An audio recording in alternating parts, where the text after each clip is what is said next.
Fox Sports. We are Fox Sports. We are Florida.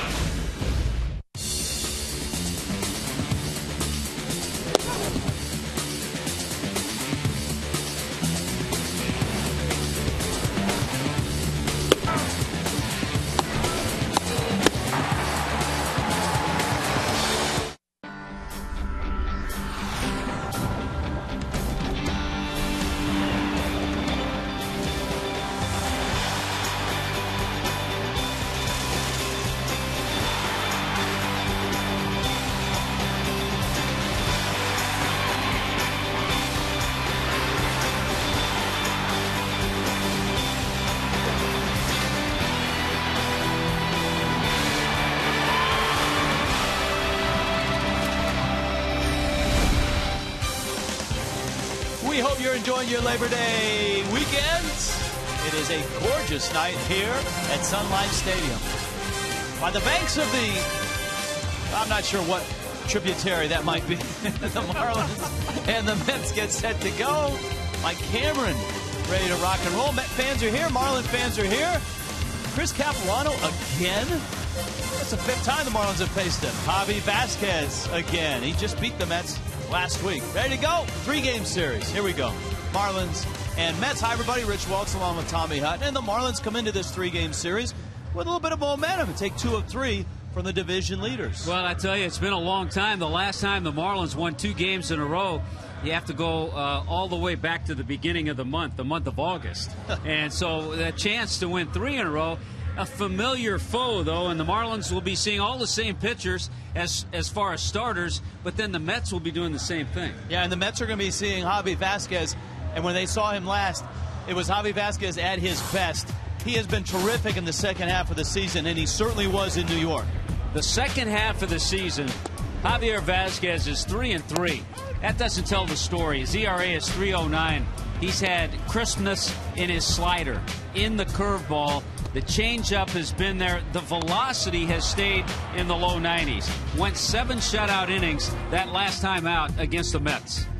And for Vasquez, it seems like every time he goes out there, he passes someone, and he needs just 3 strikeouts to pass the legendary Christy Mathewson. Well, you see where Javi stands right now. 3 more, he'll go by Christy Mathewson. He's already gone by guys like Tiant, Jim Palmer, Jim Cott, Andy Pettit, Early Wynn.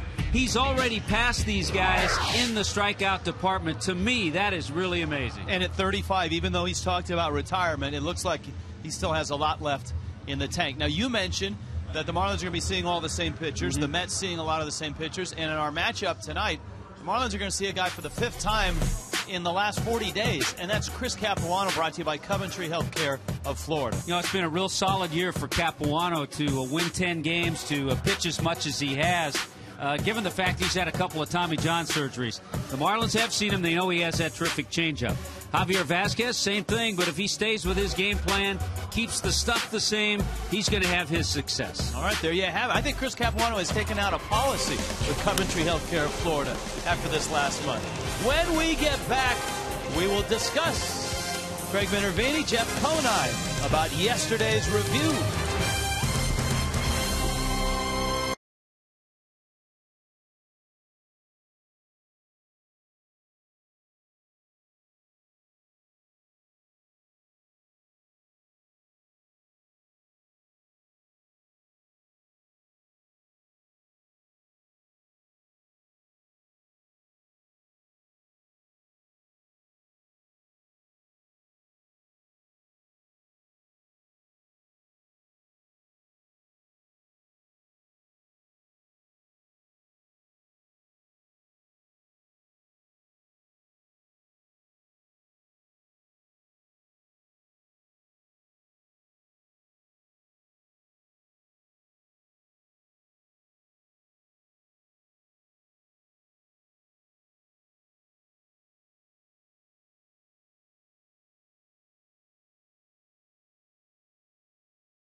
Sun Life Stadium.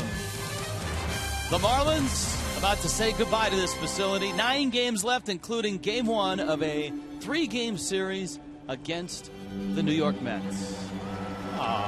What a great transition. Music into Craig Minervini and Jeff Conine. There you go, guys. All right, thank you very much, Rich. Let's get to that play yesterday. Got a lot of play around the country on a controversial play in the 6th inning against the Phillies yesterday. The call ended up going the Marlins' way after replay. Hunter Pence hit it. After replay, Hunter Pence, Brian Peterson makes a great job, or a great route on this ball. Going up for the ball, you see it take basically a right turn if you're looking out toward the outfield. And he goes over, gets the ball, but immediately is throwing his arms up in the air saying that he was interfered with coming down for this ball. Well, both managers come out and start arguing a little bit, and the umpires go their separate ways, and it was ruled that there was fan interference. No hit at all. Hunter Pence is called out, and Ryan Howard has to go back to first base. The Phillies argued that the replay, because it was not a home run or actually a double, they argued that they should not have been able to use replay. Here's the rule, though, and Major League Baseball came out and backed the umpires today. Fair or foul for home run calls only, but you don't know whether it's a home run or not a home run until you look at the video. Ball leaving the playing field subject to fan interference on a home run call. It just so happened they kind of backed into it because it turned out to be a double, and then while looking at it, well, there was fan interference, and that's how baseball and all baseball, in terms of you look at the umpire supervisors, have backed the call on this play. The Phillies protested. Baseball umpiring supervisors, experts say they're not going to pass it. Well, it was, like you said, a home run call, so the ball has to be out in the outfield, and it has to be high enough on the wall to everybody think that might be a home run. And it definitely was that. What Joe West said was, quote, once we look at replay, we have to use all the evidence the replay gives us. And in this case, for the Marlins, that evidence was fan interference, and not only no homer, but as it turned out, the batter ruled out on the play, and the runner returning over to first base. Had the play occurred along the first base line, if out there, you don't even go to replay there, and you live with the call from the umpire. That's how it went for the Marlins. It turned out to be a pretty big play in what turned out to be a 1-run Marlins win in 14. All right, Jeff and I back after the game. Get set for Rich and Tommy on a Labor Day. Enjoy with us as we see Game 1 of this 3-game series next.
Forwards by AT&T, by Checkers, Little Place, Big Taste, and by Florida Power & Light. FPL is working to make its system stronger, smarter, cleaner, and even more efficient. Visit FPL.com to learn more. Look at that guy. He looks well fed and quite pleased to be in the sun. Sunny day here in South Florida and clear skies above Sun Life Stadium. Jose Reyes stands in. Javi Vasquez readies himself. And we settle in for a night of baseball here between two teams that know a lot about each other, the Marlins and the Mets. Reyes now chasing Ryan Braun in the batting race in the National League. Takes a strike from Vasquez. Ryan Braun had a big weekend. Vasquez, second consecutive start against the Mets. He beat them 6-0 in New York. And Reyes smokes one. Wow, that almost knocked Gabby Sanchez over. Gabby helping out his former teammate in the batting race there, Ryan Braun. Yeah, Ryan Braun was 3 for 3 last night, so he took the lead. That shot right there would have been trouble if it had gotten by Gabby down into the right field corner, but Gabby in the right spot. Numbers for Vasquez, not really indicative of how well he's pitched in the second half. He was, quite honestly, awful in the first half, and he'll be the first to tell you that. His ERA hovered around 7. It was the highest ERA in all of baseball. You know, the interesting thing about Javi, he's 11-10 in his career against the Mets, but a good ERA, 3.12. The last time out, when he went 7 shutout innings, that was the 5th time in his career against the Mets that he pitched the game and not allowed an earned run. Ruben Tejada sends it into center field. That's a base hit. He's been a hot hitter, and Tejada is aboard. Mets lineup includes Reyes and Tejada. Lucas Duda. Warren Henry brings you the lineups, by the way. Lucas Duda has been carrying the Mets offensively. David Wright in a nice hot spell, too. Angel Pagan's in center. Jason Bays in left. Nick Evans has swung the bat well. Josh Tolley, the catcher, and Chris Capuano will hit 9th. Pretty much the same lineup that we saw in a lot of those games in New York at Citi Field. And there were a lot of games in New York at Citi Field. A 5-game series the Marlins and Mets played. And the Mets won 4 of 5, which was quite odd because the Marlins, ever since they opened that building, have played very well at Citi Field. But in that series, it was the Mets. Chris Capuano got a start in that series. Got a no decision. Vasquez got a start in that series, and that was the only game that the Marlins won. Lucas Duda got a lot of ABs in that series. He had 5 hits, including an RBI double. I think right now Lucas Duda making a statement that he wants to be the everyday right fielder for the Mets next year.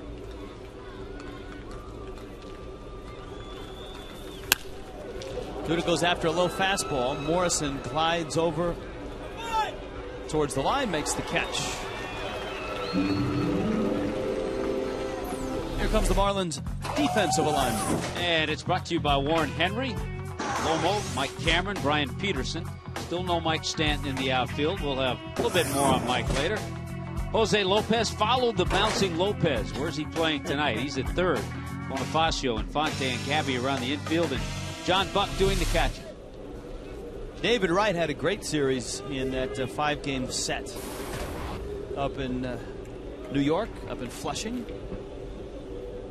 He had 8 hits, drove in 4 runs.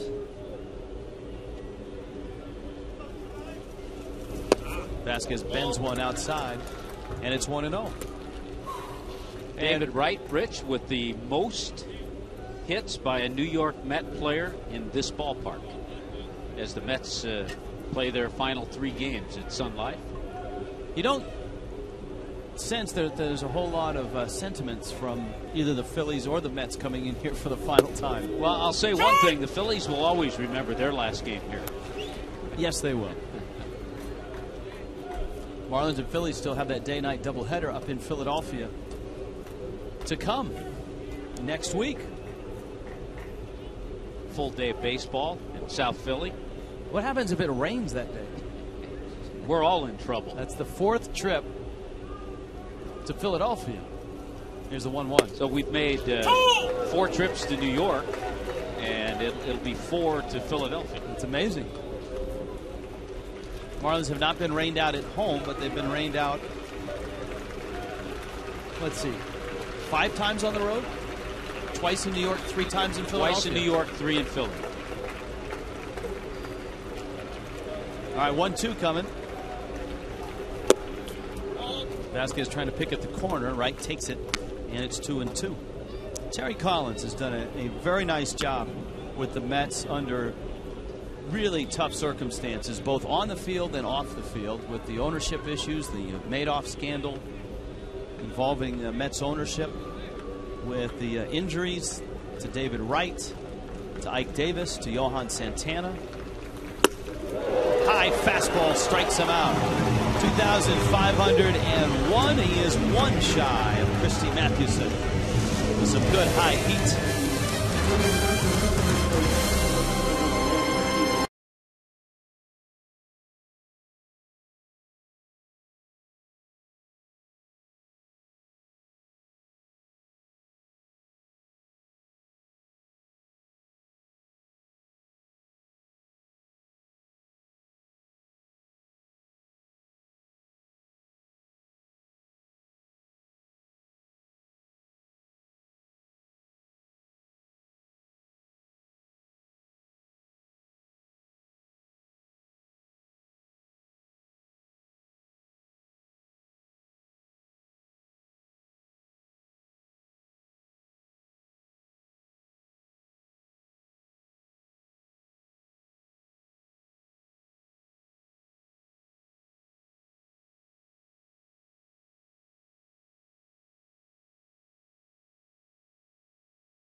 All right, let's go. Let's see the Marlins lineup as the Fish come in at 62 and 77.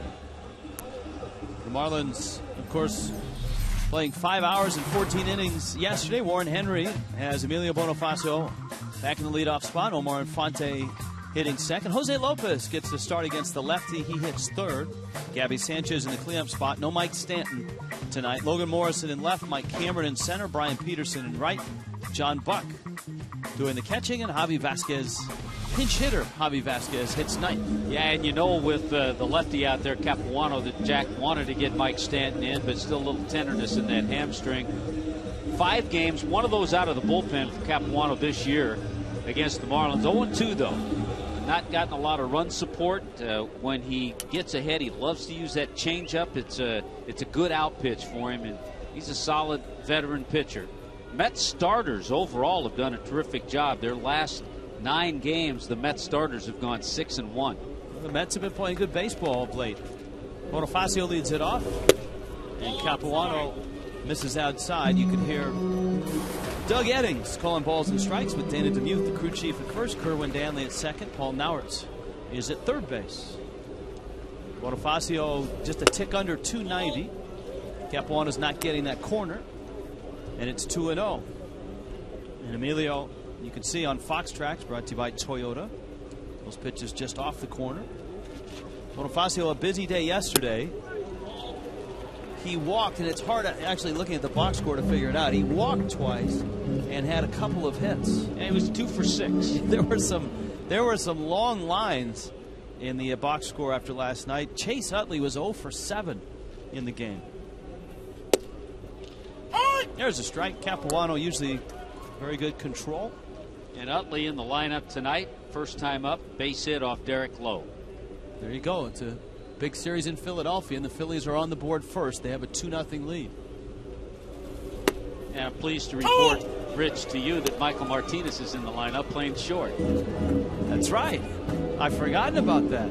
We'll have to check in on him. There's Infante on deck. Martinez just clobbered the Marlins in the weekend series, especially yesterday. He was everywhere. 3-2 coming to Bonifacio. Laced down the left field line. And Bonifacio's got at least 2. Bay will pick it out of there cleanly. And Emilio. It's good to see, Tommy, that he's back on track. He had about a week and a half or 2 weeks where he regressed, but he's back to taking more pitches and hitting the ball on the line or on the ground.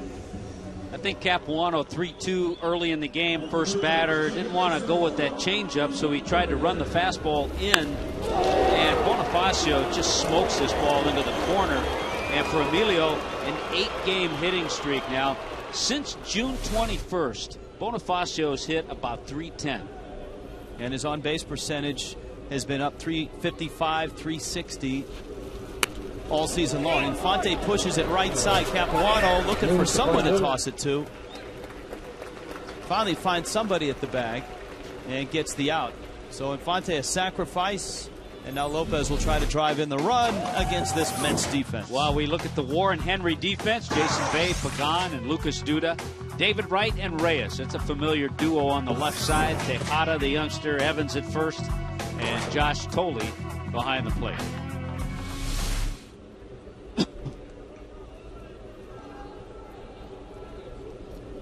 Infield's back, so if Lopez can put it in play up the middle, Marlins will be on the board. He got great speed at third. Among the many facts that were strewn about after 14 innings of baseball yesterday, the fact that the Marlins left 23 on base, which is a new club record.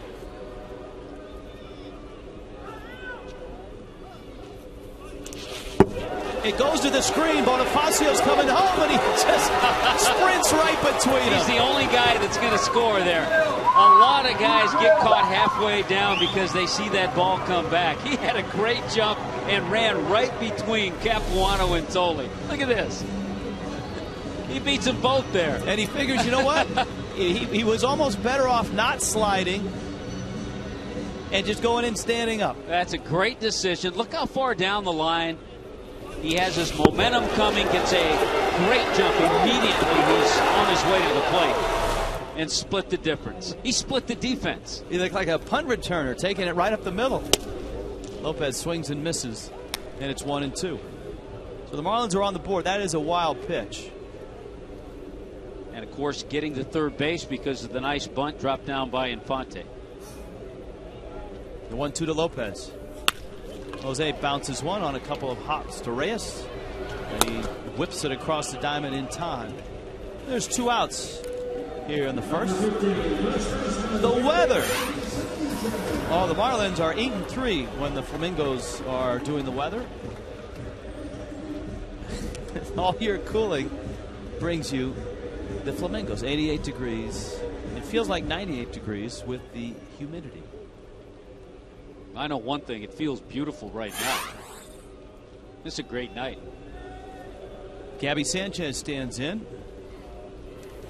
Gabby drives one left field. That ball's deep. That ball is, I think it hit over the wall.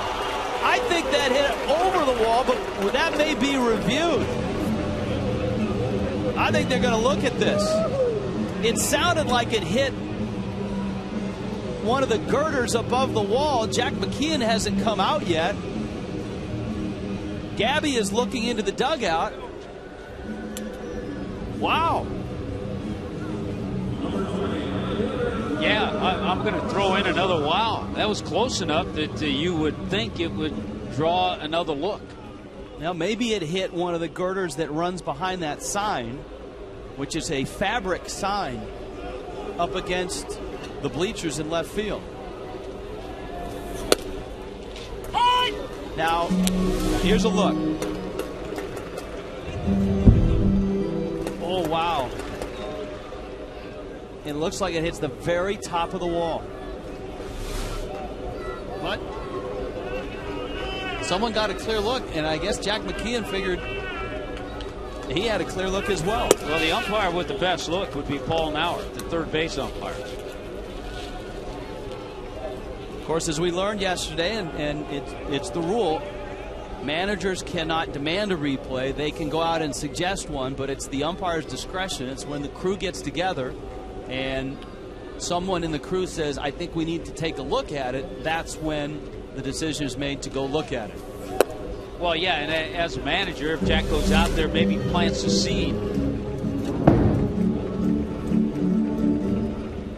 I think that ball went out. Well, I mean, you still look at it, and it's just from the sound of it. We will effort to find another angle.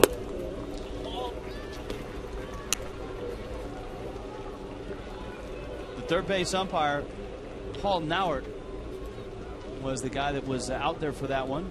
As it is, it's a double, and Lomo's up. And if you go out there to maybe suggest that the umpires check it out, if Nauert tells his crew, no, I got a good look at it, then that's it.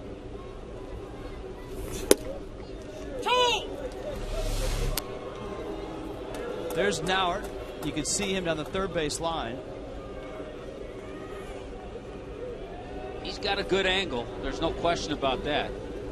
Oh boy, does it hit that awning above on its way up? It definitely hits the top of the wall. It's definitely close. Yes.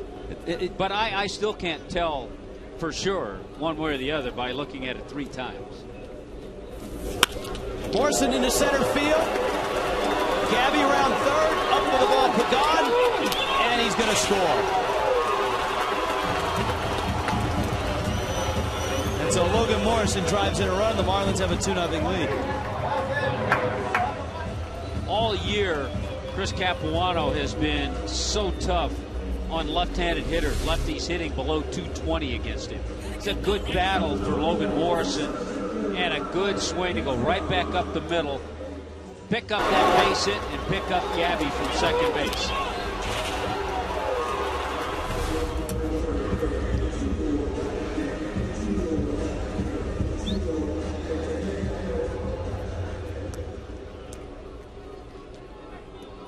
Mike Cameron now. Cameron had a good series this weekend against the Phillies. Pumped a couple of home runs out.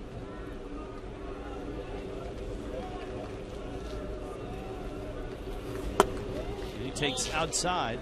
So far, Capuano hasn't gotten to that point where he's been able to establish that changeup. And of course, Cameron had the game-winning RBI yesterday on the ever-dramatic walk-off walk. I think even more dramatic is a balk-off. Remember, a number of years ago we saw that. Marlins won a game. A walk-off balk? Yeah, balk-off. Who was the lefty with Atlanta? Merker? No, the Hampton? No, the reliever. Had great stuff. Got himself in a little off-field trouble. Oh, I'll come up with it. Morrison almost picked off, as he probably was thinking of the guy as well. John Rocker? You're going back to John Rocker. Okay. All right. John Rocker. Yeah, he balked, bases loaded, and it was a balk-off. Marlins won. Well, Cameron ended up walking 3 times, going 1 for 5.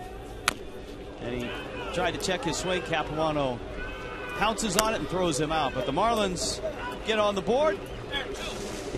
Couple of doubles, an RBI single, and a 2-0 lead.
by H.H. Gregg. Rich Waltz along with Tommy Hutton, Craig Minervini, Jeff Conine here tonight. Javi Vasquez, 30th all-time in strikeouts, and with one more, he will draw even with Christy Mathewson.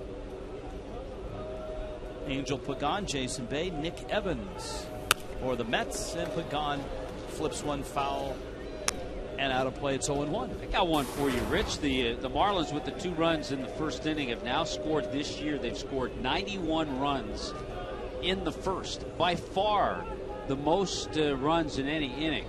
By more than 25 in any other inning. Well, you just ask Javi Vasquez and he'll tell you that for the Marlins rotation, the first inning has been a nightmare this year. And it was for Vasquez in the first half of the season. So it's good to see the Marlins kind of turn things around and score in the first inning.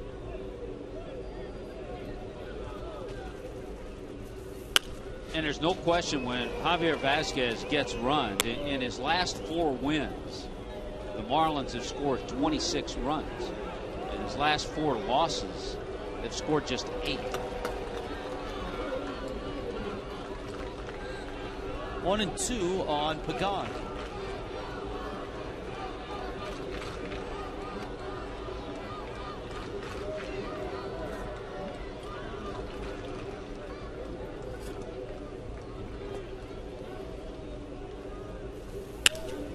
A liner over the head of Bonifacio, and Pagan drops one into left center field.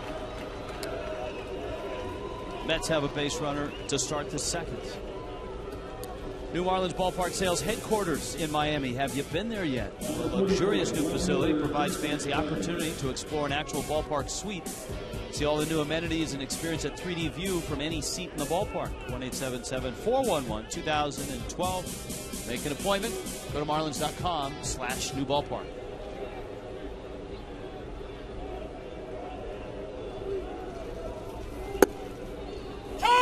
Vasquez starts Bay out with a strike.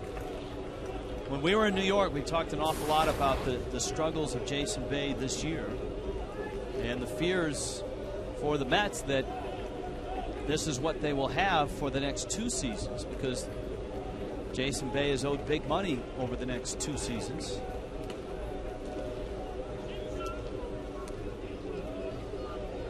Bay talked in the papers about needing to drive the ball to right center field. He did that. He did that a couple of times.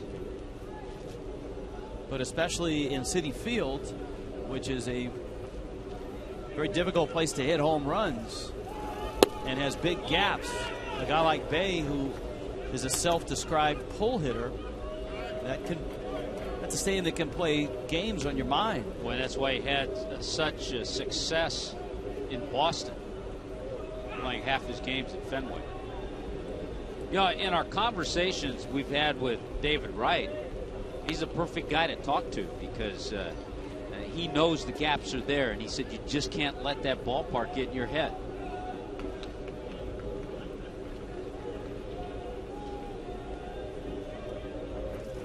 One. Hit hard into left field, a base hit. But Jason Bay has a single to left. And here comes Nick Evans. You know, the 2 hitters, and the Mets have been hot. They've won 8 of their last 10 games. 2 guys that have been really hot have been Lucas Duda and Nick Evans. I think in Nick Evans' case, we talked about Duda on display to show the Mets that he wants to be the right fielder next year. I think in Evans' case, he's not going to be the first baseman, but he wants to be around a guy who can play a few different positions. We've seen him in left. He's been showcased a little bit at first base lately. Got Tolley on deck, and then the pitcher. Vasquez misses outside. The Marlins spotting Javi a 2-0 lead, but the Mets answering quickly with singles from Angel Pagan and Jason Bay. And the Mets, of course, hope that Ike Davis is back in the fold as their first baseman next year.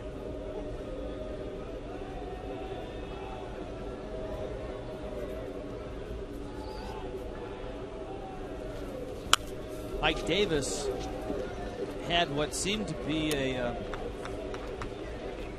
not so serious ankle injury that has turned into a season-long dilemma, and I think they're still trying to figure out whether to perform a surgical procedure or try to rehab it without surgery.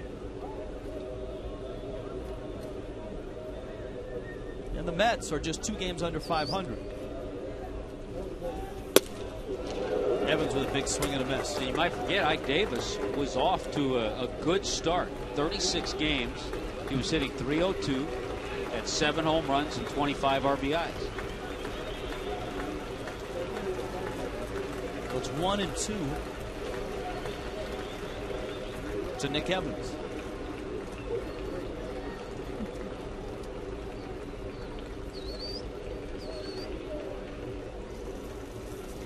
Got him.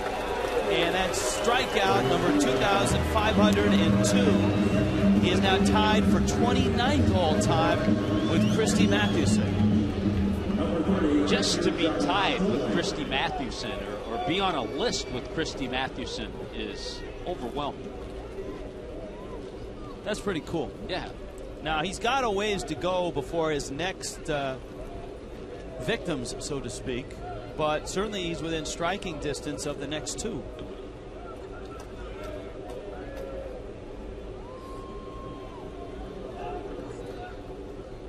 A pair of strikeouts for Vasquez tonight. The Mets have 3 hits, and here is Tolley. Good contact hitter.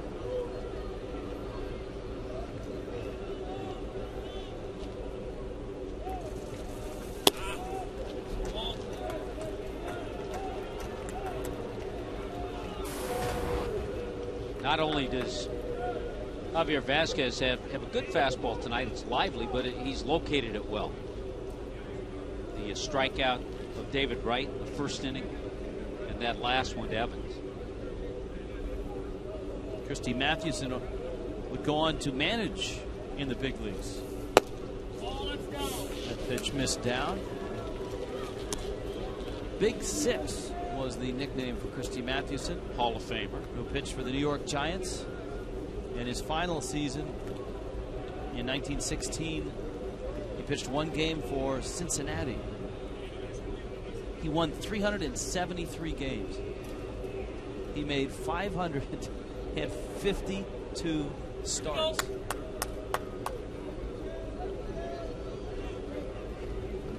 I was looking at the next pitcher on the list, right-hander Tim Keefe, commonly known as Smiling Tim.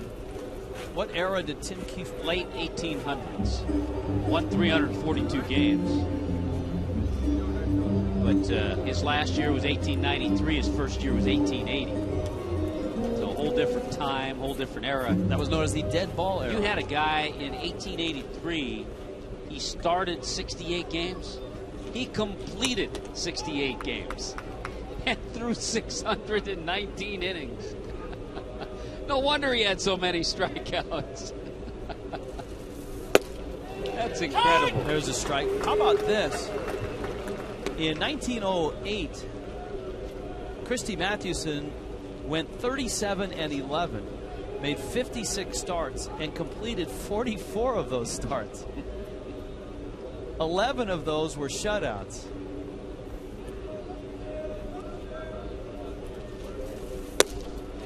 All right, well, this is the final Tim Keefe note. All right.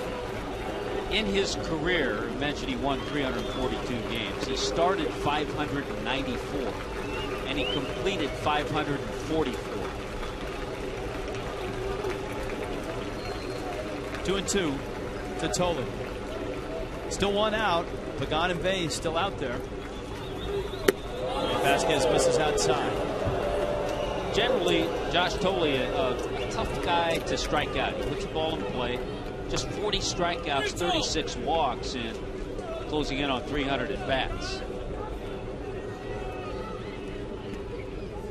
Because of that, it'll be interesting to see if Terry Collins has his runners on the move with 1 down. We saw Terry Collins do a lot of that in New York.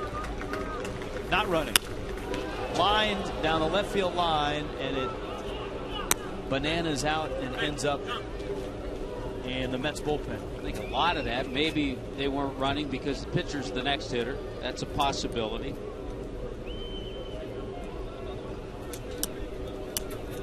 Marlins getting 2 in the first. Doubles by Emilio Bonifacio and Gabby Sanchez. Bonifacio scoring on a wild pitch.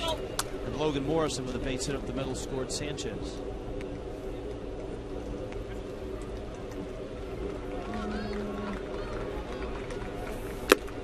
Swing and a miss.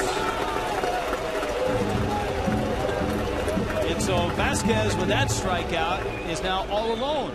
29th all time. Well, he's gotten a couple of milestone strikeouts against the Mets. So you got Lucas Duda for number 2,500 in New York, and getting totally there, as I said, a tough guy to strike out. So he, again, threw the fastball by him. All 3 of his strikeouts tonight are on the good fastball. So he's coming after you, Tim Keefe. A strike to Capuano. It's 0-1. Capuano, a Duke graduate.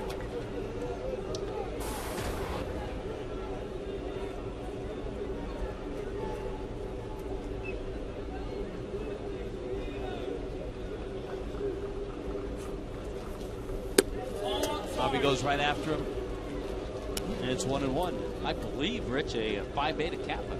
Phi Beta Kappa and a 2-time Tommy John surgery patient. Also had shoulder surgery. I'll bet you he could tell you a lot about Tommy John surgery, too. And James Andrews as well, the guy that specializes in that. Not only because he's had it done twice, but because he's obviously a smart guy. See, I could have that done twice and wouldn't be able to tell you a thing.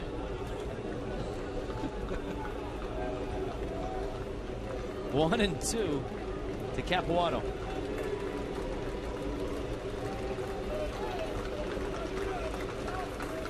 He got him. Javi Vasquez has struck out 4 tonight, and he leaves Pagan and Bay after they open the inning with base hits. To the bottom of the second. We'll have another look at that Gabby Sanchez double when we return.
To left, and from the sound and the looks of it, it was hard to tell whether it hit the top of the wall or bounced off one of the girders. Well, our friends at SNY from the Keith Cam give us this look. Watch from the very top of the wall. Doink. Right on top of the wall, came back into play, and give some credit to Paul Nauert. Look at our camera guy right on it there. Yep. That's a good shot. We appreciate that from our Keith Cam. And Paul Nauert was right there, made a good call. Nice going. So I see Just for Men Keith Cam. That's right. That's later in the show, though. That's another sold element. We don't want to get ahead of ourselves. That's right. Brian Peterson, John Buck, and Javi Vasquez against Capuano. So because of the absence of Mike Stanton, couple of left-handers in the lineup. Logan Morrison got a big base hit, driving in a run. and Brian Peterson with the start.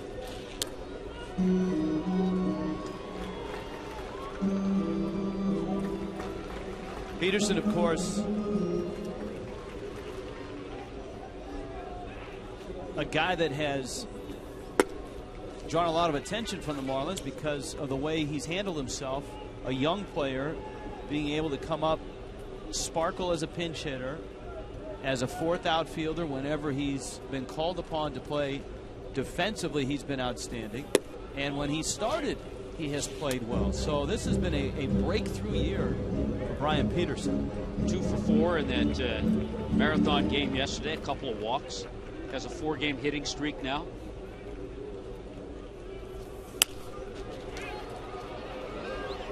That one popped foul and out of play. And we've talked a lot about the 33-year-old left-hander, Chris Capuano. Scouting report brought to you by Metro PCS. Changes speeds, even with the fastball. The breaking ball is kind of a slurvy one, tough on lefties. Talked about the changeup and an excellent pickoff move. 2-2, struck him out.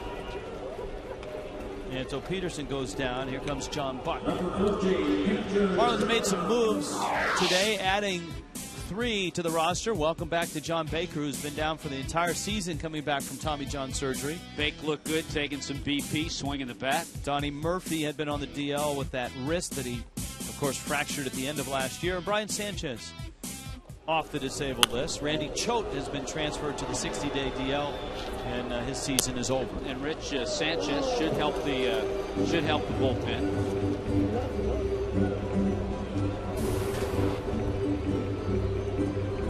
Buck stands in. Now, yesterday, if you were with us for any of the 5 hours of the 14-inning game, there were a couple of questions that we made notes that we had to ask John Buck about. Remember that little black thing that fell off his finger? Yep.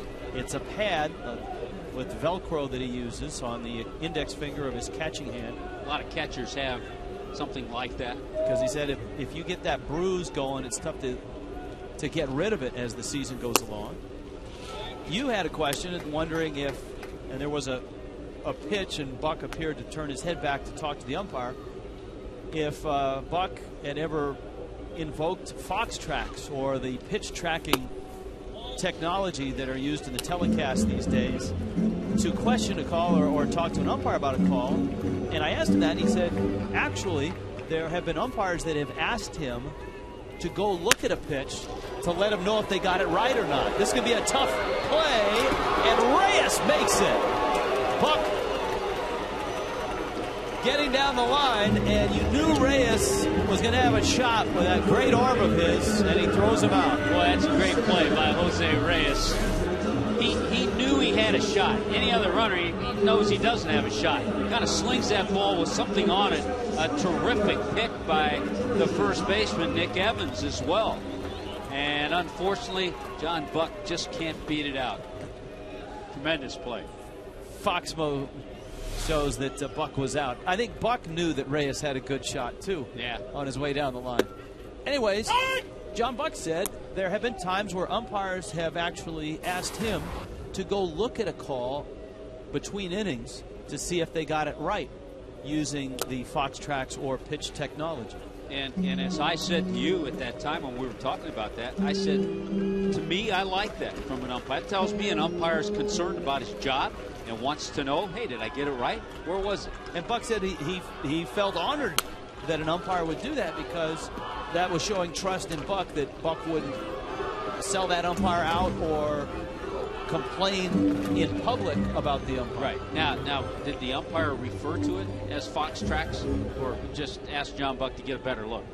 The umpire was unaware of who was televising the game that day. So say, go take a look at that, would you? Vasquez strikes out. It's a 1-2-3 inning. Thanks to Jose Reyes, a spectacular play.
As everybody knows by now, this late in the season, this copyright telecast is presented by the authority of the Marlins, may not be reproduced or retransmitted in any form. Accounts and descriptions of the game may not be disseminated without the express written consent of the Fish. And Javi Vasquez has to sign off on this one as well. As Vasquez has struck out 4, he gets the top of the order again. Reyes may have hit the hardest ball of the night for the Mets. May have hit the hardest ball of the night, period, when he smacked one at Gabby Sanchez for an out in the first. Reyes takes up. As we told you, Reyes' lead in the batting chase for the National League, and the Mets have never had a batting champ. His lead is gone. Ryan Braun, 335 to start things. Reyes now at 332. Check on Ryan Braun right now. Their game is over against the Cardinals. Infante picks it, flips it, and there's an out. It's amazing.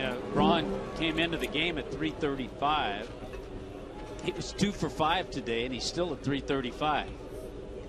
And the Brewers beat the Cardinals 4-1. Here is Ruben Tejada. Did you see, and in the aftermath of the play in right field with Brian Peterson and the Phillies, obviously a lot of people are weighing in. Jim McKeon, who is one of the highest regarded umpires and now an umpire consultant, weighed in this afternoon, echoing what we were sent by Major League Baseball after they had reviewed everything that went on yesterday. McKeon said that there were a lot of incorrect assumptions. Number one, he said, the umpires never ruled it a double. They just allowed the play to play out as if the ball was in play. And here's the 0-1. As we talked about tonight, McKeon pointing out that Charlie Manuel told reporters that he never asked West to replay to see if the ball was over the fence. McKeon says it doesn't matter because he does not have to be asked an umpire. The umpire has the right to go in and look at the replay at any time if he believes the ball was a possible home run. And that was definitely a possible home run ball, according to McKeon. Once the umpire determines there is enough reason to use replays to determine whether a ball was a home run or not, they have 3 areas they're allowed to look for once they're watching the replay. Number 1, was it fair or foul? Not an issue here. Number 2, was the ball over the fence when it was touched? West ruled correctly that it was not. And number 3, and most importantly, was there fan interference? In McKeon's words, what created this so-called controversy was that few people, even inside the ballpark, he said, understood that fan interference is part of the home run replay rules. So once the umpires decide to review a call to determine if there was a home run, they have the right to rule that there was fan interference, even if the original call was neither a home run nor fan interference. And to me, it can't be any more clear than that and come from someone as respected as Jim McKeon. So even Jack McKeon was wrong yesterday when he talked about the play, as was Charlie Manuel. Because Jack made a point that the umpires got the call right, but he also said, did they do it correctly? No, they didn't. When actually they did. When in fact they did. Yes.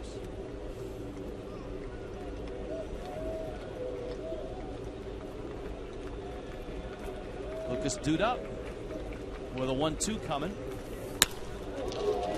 Cameron over and there, and Javi Vasquez holding on to a 2-0 lead as we go to the bottom of the 3rd.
today, but the Marlins back at work. They put in some overtime yesterday, going 14 innings, and back at it today. So with that in mind, we thought we'd give a nod to some of the hardest workers this year for the Fish. We start with the starters. Ricky Nolasco leads the team, 29 starts, 184 1/3 innings pitched. And how about the bullpen? They've certainly shared their fair share of the workload with 446 1/3 innings. That's the most in the National League. Emilio Bonifacio has been a jack of all trades for the Marlins, played 6 different positions in 129 games. But I think I have to give my nod to all those guys and gals laboring down in Miami to build the new Marlins ballpark for next year. It's 80% complete. About 4,000 workers down there doing their jobs day in and day out to keep that project on schedule. So a nice nod, a nice thank you to them for all of their hard work, but plenty of people in this organization working to get that stadium, that ballpark done for next year, and lots of the Marlins players working hard here on Labor Day.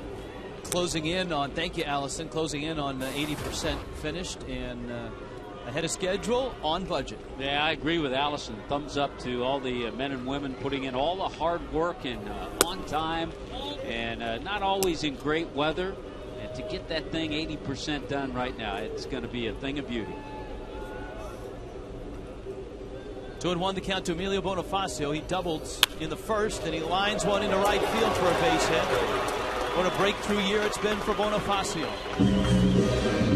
who started as a super utility guy and has turned himself into an everyday player. All right, it's almost here, the new Marlins ballpark, the state-of-the-art venue, unlike any other, with a retractable roof, air-conditioned comfort, all overlooking downtown Miami. The new Marlins ballpark opening next spring. You can catch the excitement and call 1-877-411-2012 or go to marlins.com. There it is. Those are the latest aerial shots. You see the fabric on the roof complete. Omar Infante up. Capuano has one of the best pickoff moves in baseball.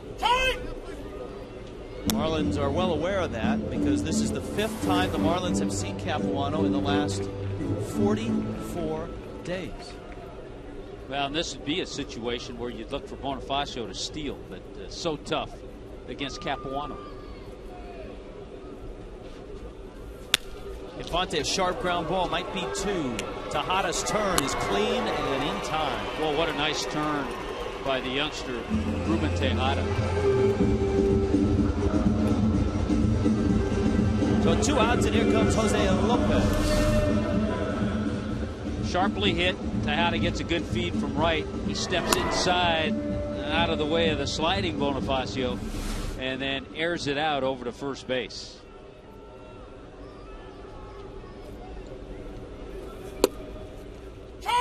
Capuano throws a strike.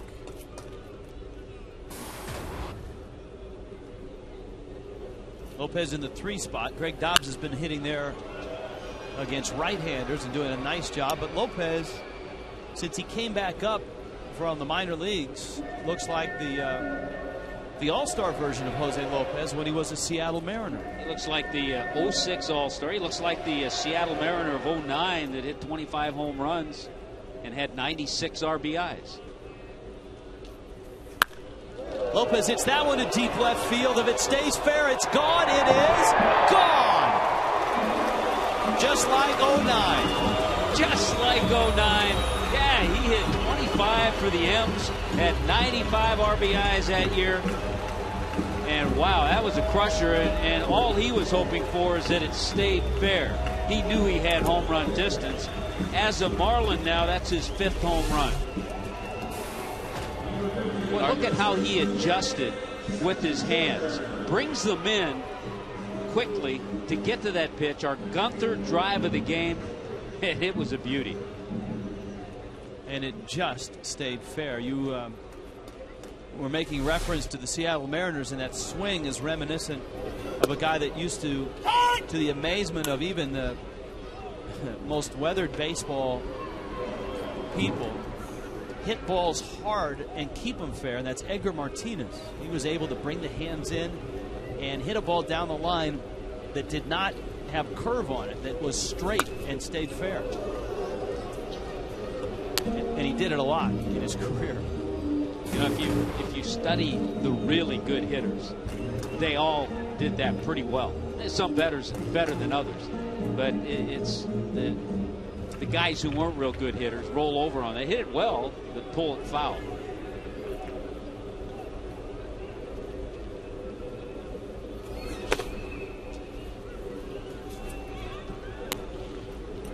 Need 6, please, sir.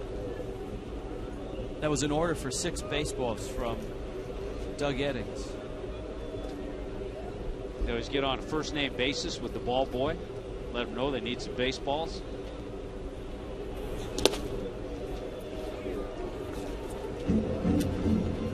Well, Gabby Sanchez just missed number 19 of the year. And it took us, what, 2 or 3 looks before we could determine to hit the top of the wall, and the umpires got it right. There was no replay, no question.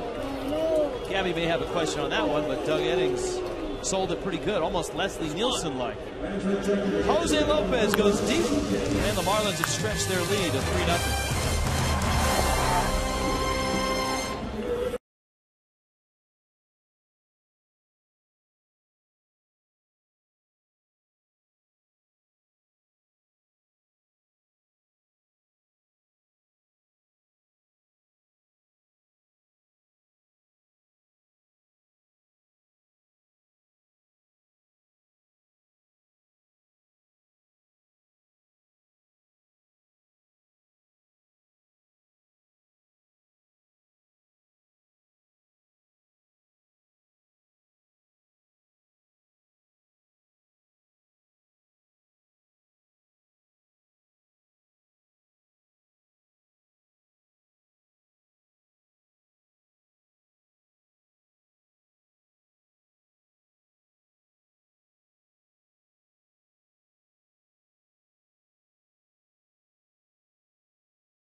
Are on top 3-0.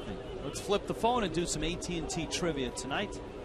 Which 2 Mets share the club record for home runs in a single month? Well, we talked a little bit about Mets and home runs when we're in New York. You got to throw Strawberry and Kingman and Piazza in that list, in that group. Oh, 1 pitch to David Wright. Kevin McReynolds, maybe. How about a Gary Carter?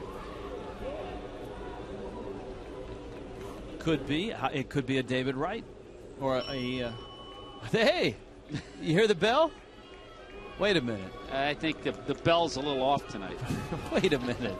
We got the bell on that. When the bell tolls, I think it's off tonight. All right, let's do that again. How about David Wright?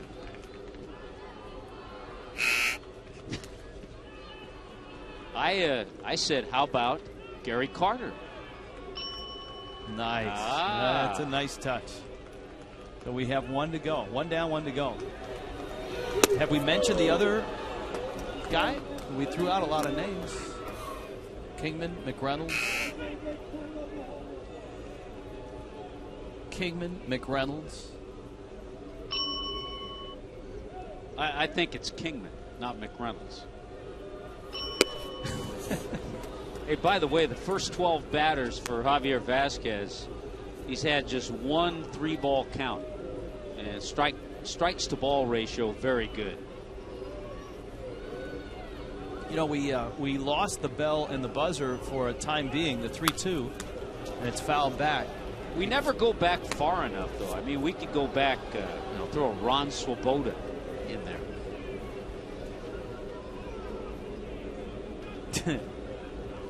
Jim Hawley, our esteemed director, critically acclaimed by many, wanted Bud Harrelson in there, but that obviously would draw a series of buzzers.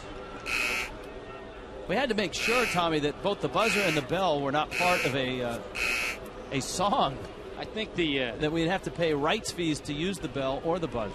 That was a legal issue. We got over that hurdle. Yeah. Our people went to had lunch with their people, and we were able to acquire the rights to the bell and the buzzer, which I think are a little out of sync tonight. 3-2 coming. Wright hits that one to left field and deep. Back goes Morrison at the wall, looks up, off the wall it goes, and it bounced over Cameron's head, so Wright's on his way to third, and he's getting there with a triple. Boy, it's rare that you see a ball bounce back over a veteran like Mike Cameron, but that one took a real mean kick and ends up 3 bases. Take a look. Well, initially, Logan Morrison thinks he's going to be able to get there. Now the ball's over his head. Cameron gets a little bit too close to the wall. Because he's too close, that ball bounces back a long way. David Wright taking a look at it. Right about there, he sees where it's bounced, and he knows he's going to make it to third. Believe it or not, the first triple of the year for David Wright. Pagan fouls it back. Jan Lexus presents leaders of the game. Triples. Padres, Mets, Rockies. You would expect in their ballparks. All 3 ballparks. Good triples parks. That was an 8-pitch at bat, too, for David Wright. So a leadoff triple.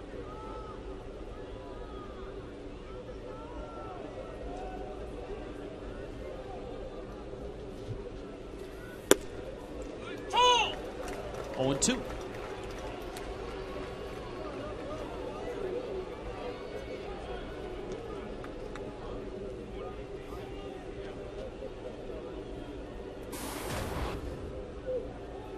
Pagan had that base hit in the second. He and Bay led off the second inning with hits, and then Vasquez struck out the next 3.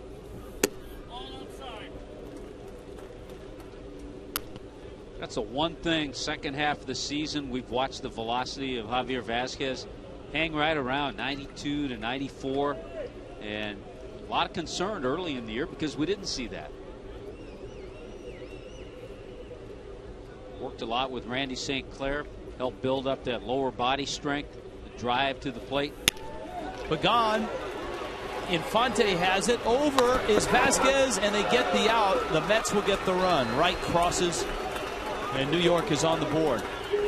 Gabby Sanchez kind of dove, and he's stuck in the dirt. Here's another look. This is always a tougher play for a pitcher when he has to receive that throw from the second baseman. A little easier to get the underhand flip from the first baseman, but look at where Infante is. And here comes the throw over Gabby, who's stuck in the dirt head first. And a nice job by Vasquez to get there and just get the corner of the bag. Now Jason Bay comes to the plate. Yeah, who's going to be in the Mets outfield next year? That'd be a good question to ask. But you know Bay will be there. You know Bay will be there. Pagan has one more year of arbitration. Will the Mets offer? Pagan making $3.5 million this year. They might be in a situation where they have to. Lucas Duda, has he won the job in right field? Pop down the line, Infante giving chase, and it lands out of the reach of 3 Marlins. You would have to think with the way Duda has played over the last couple of months that he's at least earned that to go into spring training. And then if you look at their infield, you've got Wright, Reyes. Well, Reyes is a question mark. And I'm thinking he's going to be there. And you got Tejada, who would be the backup, because Tejada can play short. If you are Reyes, do you think you can get more money somewhere else than the Mets? I think I would have thought that more had I not had the hamstring injuries. Well, you should have stretched more. Here's the 0-2. And then Ike Davis. They hope to have him back at first base. Yep. And the Marlins have just as many question marks, I think, as the Mets do.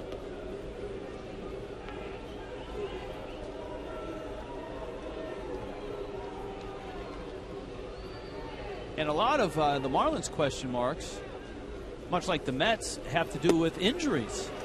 And today the Marlins got some encouraging, not only news, but also an encouraging sight. Seeing Josh Johnson actually pitch off a mound. Mark it down. JJ threw off a mound, and the shoulder, he said, felt fine. And he said it's better, much better, it feels, than the last time he tried to get up on the mound and throw, which was some time ago. You and I had a conversation. Interesting thought.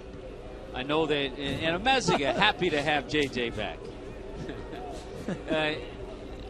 For Josh Johnson, you know, it's one thing if he gets himself into some simulated games, you know, but in my opinion, you don't have to send him to winter ball, but I mean, he could go to the fall league. I don't think he will. He probably won't, but to get in some games, get 3 or 4 starts, to see how he feels, to get in some competitive game action. I think you have to, as an organization, have some confidence. See, Ameziga must have an earpiece listening to our director every time he says, all right, take 4, give me JJ. Pick it, Hobby. We'll continue the JJ story, and we'll get another hug from Ameziga when we return. Mets are on the board. Marlins lead it. Hot shot by Evans.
Florida, lighting the way to better health by Metro PCS. Android phones now available at Metro PCS. Plus, get unlimited nationwide service for just $50 a month. And by the all-new Chevy Cruze, see your local Chevrolet dealer. Nighttime over Miami, 3-1. Fish, bottom of the 4th. Let's check in with Craig Minervini. Thank you, Rich. We're Marlin memories counting down the final games here at Sun Life Stadium, and this one really ties in with the latest stories around here, and that is replay used for the first time ever in baseball. May 31st, 1999. Greg Gibson was the umpire here. Originally, this was called a double. The Marlins argued this Cliff Floyd shot, and the umps, with Frank Pulley leading the way, reversed the charge. Now, Tony La Russa came out and said, wait a minute, that's not a home run. Frank Pulley came over to our first base camera, John Tuitu, who still works with our crew, and along with Greg Bonham, they looked at it, and Pulley said, no, it was not out. And as a result, they went for a double. Major League Baseball the next day, Leonard Coleman, the National League president, ruling that the umpires erred, saying that electronic television transmission is no place in Major League Baseball. It didn't back in 1999, but it is the first time ever it was used in a Major League game. And our cameraman, John Tuitu, has moved from first base to third base as I get showered here, and there he is. Well, that was his penalty for being involved in that play. He had to go from first to third. That's right. They moved him away. So if the umps go, well, now they can walk right by him. But replay, of course, has been part of baseball since late August of 2008. You know, and Craig, I think when Dave Van Horn was inducted into the Hall of Fame this summer, he said he saw John Tuitu's lens cap. The Hall of Fame called and asked for the lens cap from that game. It's on display in Cooperstown. We'll talk to John maybe later in the game. We got a chance to see about his memories. Well, we'll get John Tuitu, and we're going to get Cliff Floyd later this week. Yes. He's going to join us as we're going to bring some of the former Marlins back as we count down the days to closing day. Always good to see Cliff Floyd, a former Met as well. That's right. Mike Cameron takes outside, and it's 1-2. Cameron, a check swing bouncer. After tonight, 8 left on that countdown wall.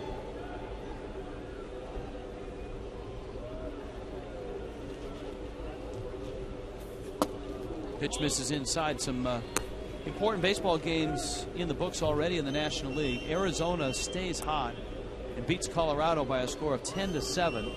The Giants won 7-2, but of course Arizona on a big Willie Bloomquist hit yesterday took that series. Cameron smacks one to left. Bay to the wall. It's off the wall, and so is Bay. Cameron racing to second, and Mike has himself a double.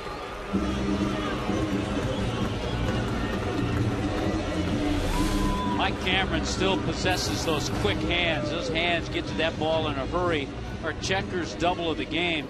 Off the wall, over the head of Bay. He really couldn't get back there in time because this ball was hit so sharply. Took a little different angle, and that's why the center fielder, Pagan and Bay, were able to chase it down. But either way, a one-out double by Mike Cameron. Here's Brian Peterson. Yeah, Arizona's lead in the West, with both teams winning today, still stands at 7 games. It's quite a statement for Arizona this weekend. Yeah, it really has been. It's been one of the best stories, I think. And because they're out west, you don't hear a lot about it, but one of the best stories, I think, in baseball this year.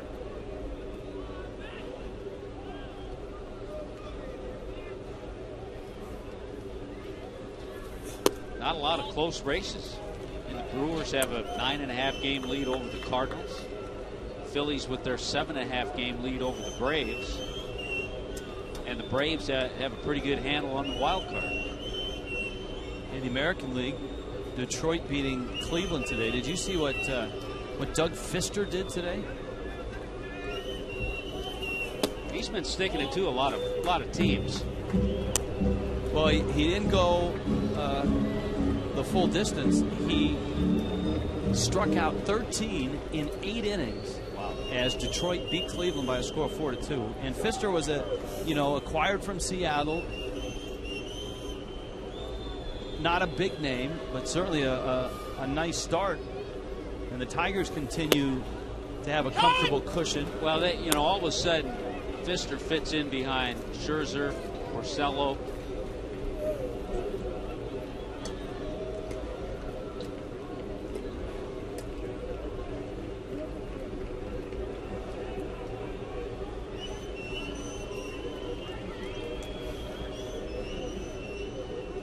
Peterson, the 3-1 coming. Up the middle, into center field, base hit. Cameron, he will score. Pagan's throw is cut, and Brian Peterson getting the start with Mike Stanton still out with a hamstring strain. No worries against the lefty. Peterson stretches the lead back to 3. A lot of lefties haven't done this against Capuano. We talked about how he's so tough on lefties. Logan Morrison and Brian Peterson have each got base hits up the middle to drive in runs. This ball has a lot of spin on it. Peterson with the single, the RBI, and the Marlins get that run back that the Mets scored in the top half of the inning. A couple more thoughts on Detroit. Of course, Verlander won over 20 games. You got him at the top of that. They've been getting offense. Miguel Cabrera is having a fantastic year. Alex Avila, the young catcher, hitting over 300. Peterson running on first motion, and he steals second by a bunch. Victor Martinez hit a home run today. He's having a big year.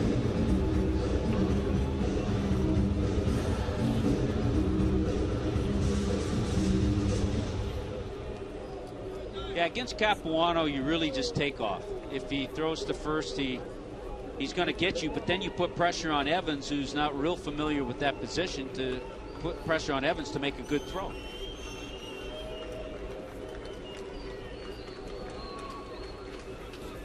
Buck swings and misses. And he counts 1-1. John bounced to short back in the second. The Marlins 2 runs in the first, single runs in the third, and here in the fourth. The Mets getting their lone run in the top of this inning. Buck with a chance to drive in a run.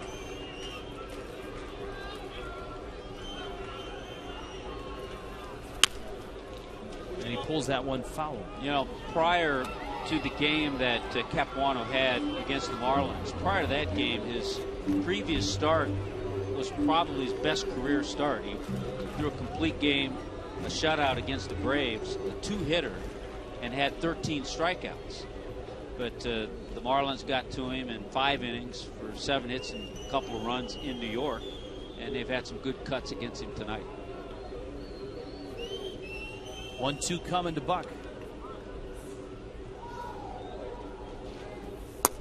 Fastball's up, and it's 2-2. So if you talk about the best story in baseball, Arizona, who's your manager of the year? Is it Ron Renneke in Milwaukee? Is it Kirk Gibson in Arizona? I say Kirk Gibson.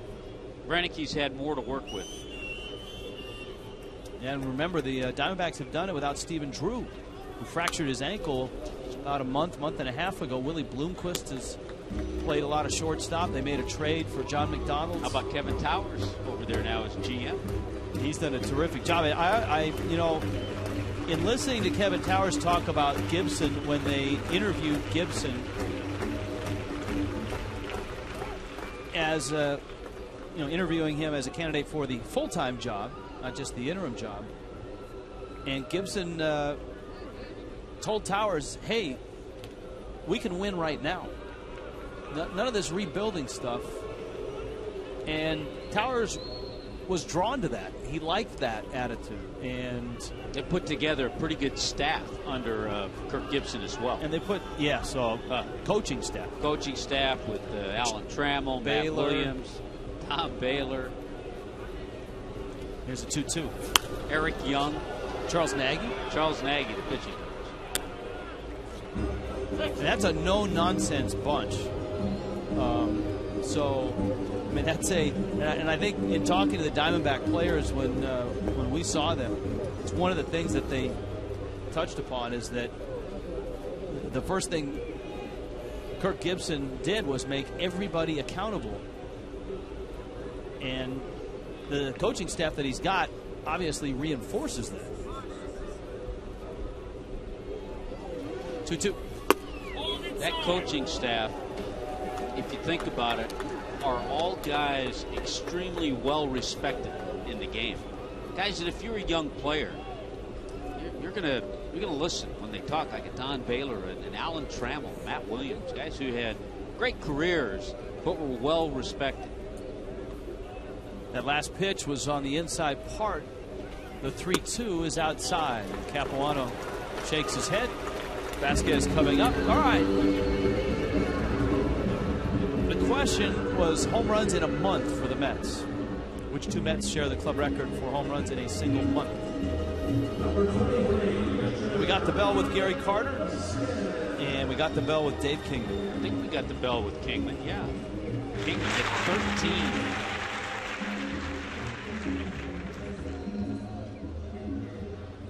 All right, Vasquez now. Part of the madness of yesterday's game was Jack McKeon bunting John Buck with a runner at first and nobody out, and he had nobody to hit on deck except Javi Vasquez, who pinch hit, and there was a lot of head scratching. John Buck wasn't sure he saw the sign right from Joe Espada. He actually walked down to Espada and talked to him. See, Vasquez, one of the better bunters in the game. And Espada said, yeah, He did give the sign, so go ahead and bunt. And he did. And he did. And with the first pitch he took, because he squared and took. And then Buck said he looked again thinking maybe it was still a mistake. The answer that Jack had, agree with it if you want, was that he was afraid of a strikeout. He was afraid of a double play with John Buck up there. And he just wanted to get somebody into scoring position. Well, and the other part of that is Buck is not a guy that in his career has been called upon to bunt a lot. And in my conversation with John today, he noted that earlier this season he was asked to bunt, and he got one down. Yeah, this is a second sack bunt this year. And he said he got that one down, and it was a very good bunt. So he said, hey, I'm 2 for 2. I correct myself, third this year. That's a great bunt. Javi hustling. Capuano's throw is in time. Well, that's a nice play by Capuano. It's a base hit with a lot of pitchers.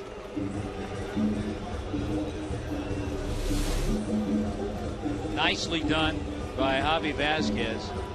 Right about to get it, but Capuano comes in front of him and then turns and makes a nice throw. But perfectly executed by Javier Vasquez. This is an interesting trip to the mound. Not often do you get a trip to the mound from an opposing pitching coach with Emilio Bonifacio at the plate. But Bonifacio's hit the ball hard twice against Capuano. He doubled down the left field line. He lined a single to right. You've got Infante on deck, who has a sacrifice bunt and bounced into a double play. However, Infante 7 for 18 against Capuano, 7 for 17 with a couple of home runs. So it's pick your poison, Bonifacio or Infante. Bonifacio is 6 for 15 in his career against Capuano. There's 2 outs. Corners are even in case Bonifacio bunts. He lines one into right field. That's a base hit. It'll score 1. Crossing is Peterson. It'll score 2. Buck scores. Not sure what Dan Worthen imparted when he got to the mound. But Bonifacio is now 3 for 3 against Capuano. Boy, have a night. Emilio Bonifacio. 3 hits, couple of RBIs. Great job, pitch out over the plate. That was, I guarantee Dan Worthen didn't tell Capuano to throw that pitch. A mistake. Bonifacio capitalizes, and the Marlins add on more.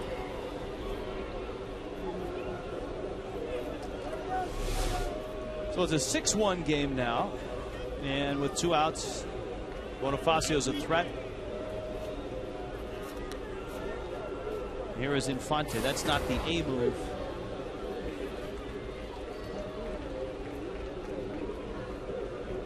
Nationals beat the Dodgers today. Local kid makes good, having a nice season. Michael Morse. He's having more than a nice season. He's having a terrific season. How many home runs? 26 now? Yes, he hit 2 today. He's got 26. Jason Worth homered. He has 18 now. Nationals getting more bang for their buck from Morse, though. 82 RBIs for Morse, 52 for Worth. That's the A move.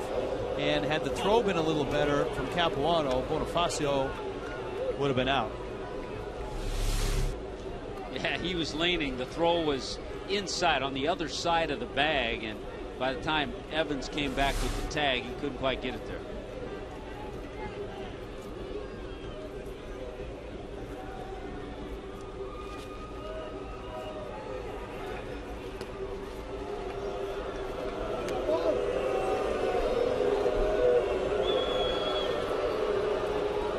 Counts 1-0.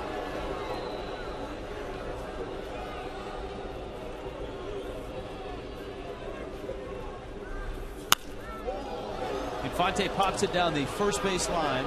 Tejada is over, takes it, and makes the play. But the Marlins tack on 3 more.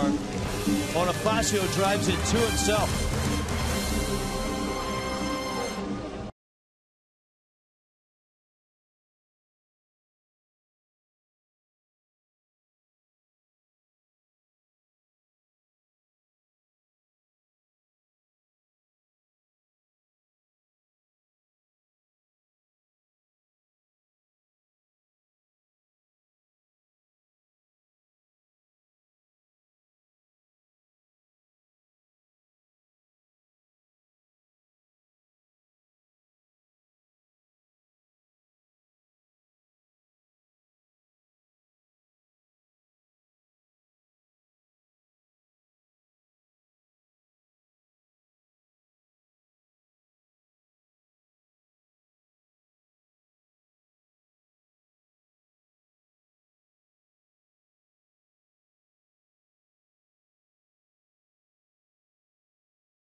the Keep Your Edge Spotlight, brought to you by Just for Men Mustache and Beard. How about Javi Vasquez tonight? He continues to pile up the strikeouts. He's now 29th on the all-time list. He's given the Marlins the edge. You too can keep your edge with the Just for Men Mustache and Beard treatment. And showing some nice glove there as well. And there it is, the Keith cam. The obligatory Keith Hernandez shot after the Just for Men. One of the national spokesmen. Walt Frazier unavailable tonight again.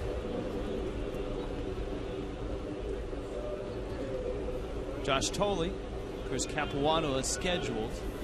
And then you've got Jose Reyes. There's action in the Mets bullpen. I think we're going to get the youngster out of Cal, Josh Satin, to pinch hit. Just called up a few days ago.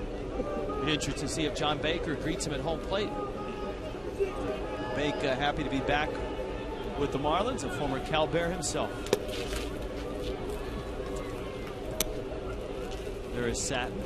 Had a nice year. Started in Double-A, finished in Triple-A. Now he's in the big leagues. The same could be said for his alma mater, which started the season without a baseball program. They were going to be discontinued by the administration. And thanks to guys like John Baker and many of the baseball alumni, raised about $10 million to keep the baseball program going. And the odd part of the season, of course, was many of the athletes were being recruited by other schools because they're free to leave once the program is disbanded. And yet the players kept their focus and got to Omaha, got to the College World Series. Soft line drive finds Infante's glove. So here we'll get a chance to see the youngster from Cal. Well, he started in Double-A, as I mentioned. Binghamton.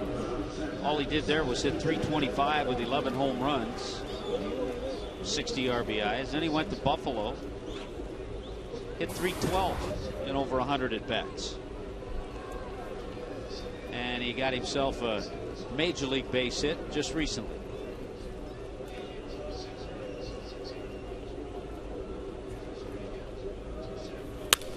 Stanton goes after the first pitch, hits it in the air to center field. Cameron wanders over, makes the catch. 2 outs.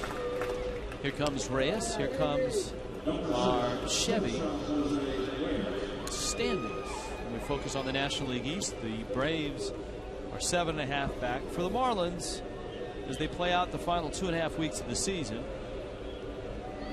Getting to 500, unless they rip off a bunch of wins, is going to be very difficult. But getting out of the cellar is certainly achievable. And it would be nice to see the ball club do that. 6, please.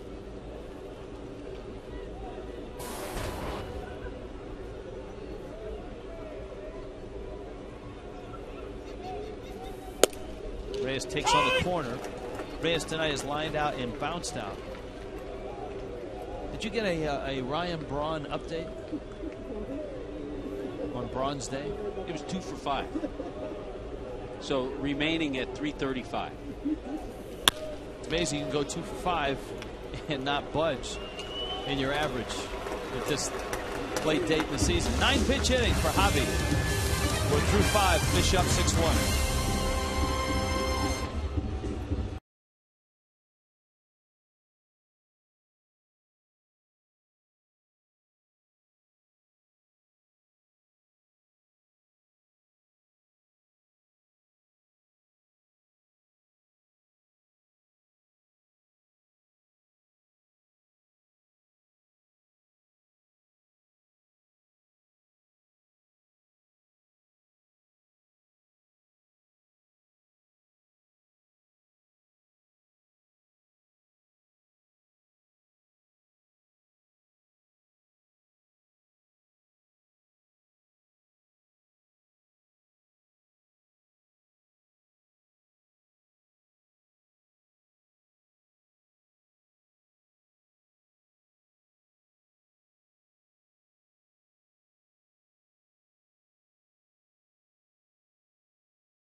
Let's check in with Allison Williams. Hey, Rich, since it's Labor Day today, we thought we'd have some fun with some of the Marlins players and ask them something I thought was a simple question. What is Labor Day? Turns out that's tougher to answer than I thought.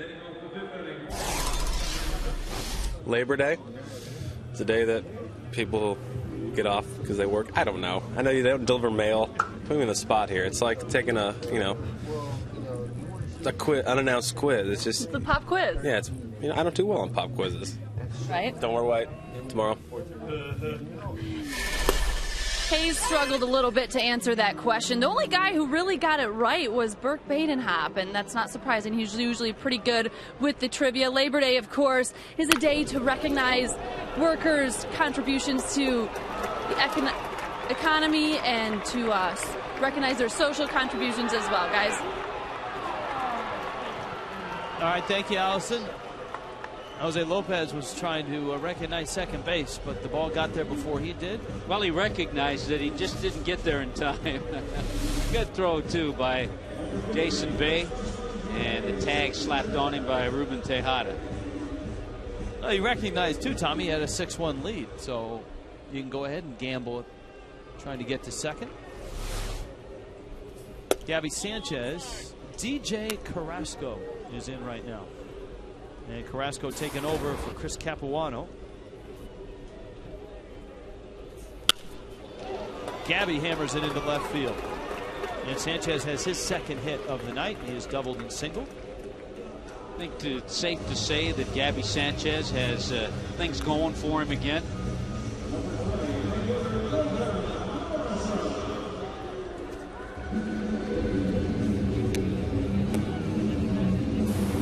Carrasco is one of the many that we saw in that 5 games in four days in New York. So we saw Carrasco a few times. In a 5-game series, you see everybody. Yeah, we did. And by the end of that series, there's no secrets. Everybody knows how to pitch everybody else. I got a great number for you. With our marathon yesterday, the Marlins, you mentioned the 23 men left on base. The Marlins were 3 for 19 with runners in scoring position. Tonight, the Marlins are 3 for 3 with runners in scoring position. Logan Morrison with another hit. Lomo is 2 for 3. Tell you what, Lomo, we were discussing something in the 4th inning, hit a hard shot to first base. So he's had 3 really good swings tonight. He's starting to hit the ball back up the middle, which is a great sign. And I think it was Morrison who told you a week ago, when did I become such a pull hitter? He did. He went up to Eduardo Perez and said that. So he looks like he's back online. Here is Cameron, who is doubled and bounced out. And Cammy hits one to deep left field. Back goes Bay. That bounces off the wall. Scoring is Gabby. Morrison stops at third. And Mike Cameron has his second double. Well, remember, the inning started with Jose Lopez banging a base hit to left field. He was thrown out at second. So the Marlins have put together 4 consecutive hits. Another shot by Cameron off the wall, the quick hands. Gets to that ball, second double. And the Marlins swinging the bat well tonight.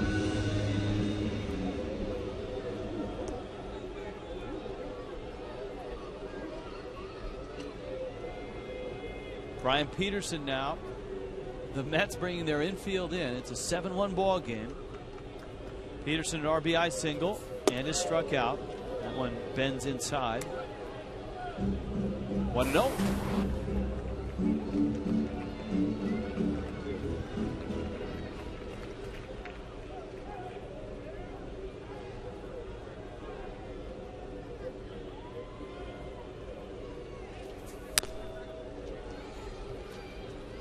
Already in this game, 5 Marlins have multi-hit games.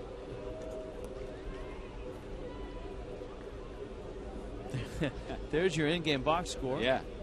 Brian Peterson trying to make it 6.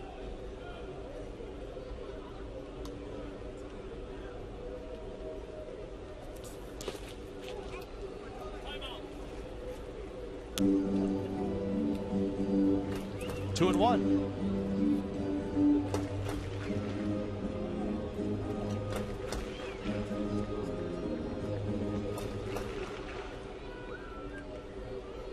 Morrison at third, Cameron's at second. Marlins opening this 3-game series against the Mets.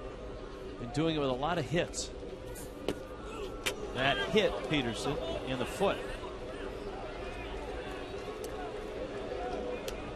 So they're loaded up for John Buck, Mr. Grand Slam himself.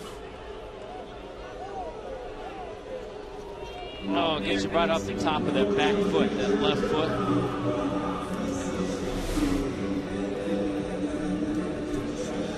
Dan Worthen out to the mound to talk to Carrasco.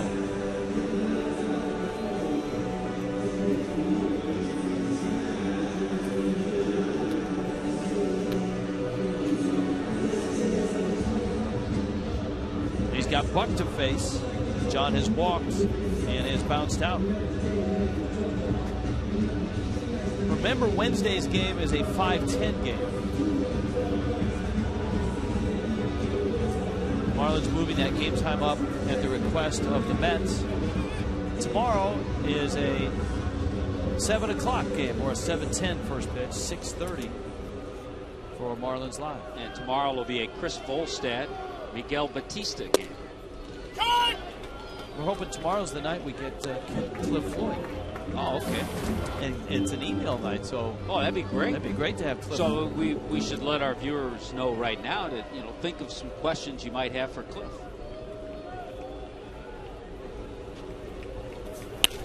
Buck. Peterson is out. Well, I thought he did a great job to get back to the bag. Just couldn't quite get there quick enough. He needed to be Keanu Reeves, I think, to get back on that one. 7-1.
Marlins having a good night offensively. Hey, Raul's back. Hey, how you doing, guys? Tommy, Richie, how are you guys? Hey, we're pretty good tonight. It's nice to come to you with the guys swinging the bats well, with a nice lead. Absolutely, and a great pitching from Javier Vázquez once again. He's been pitching very well the whole year, but it's good to see our offense, react the way they did tonight.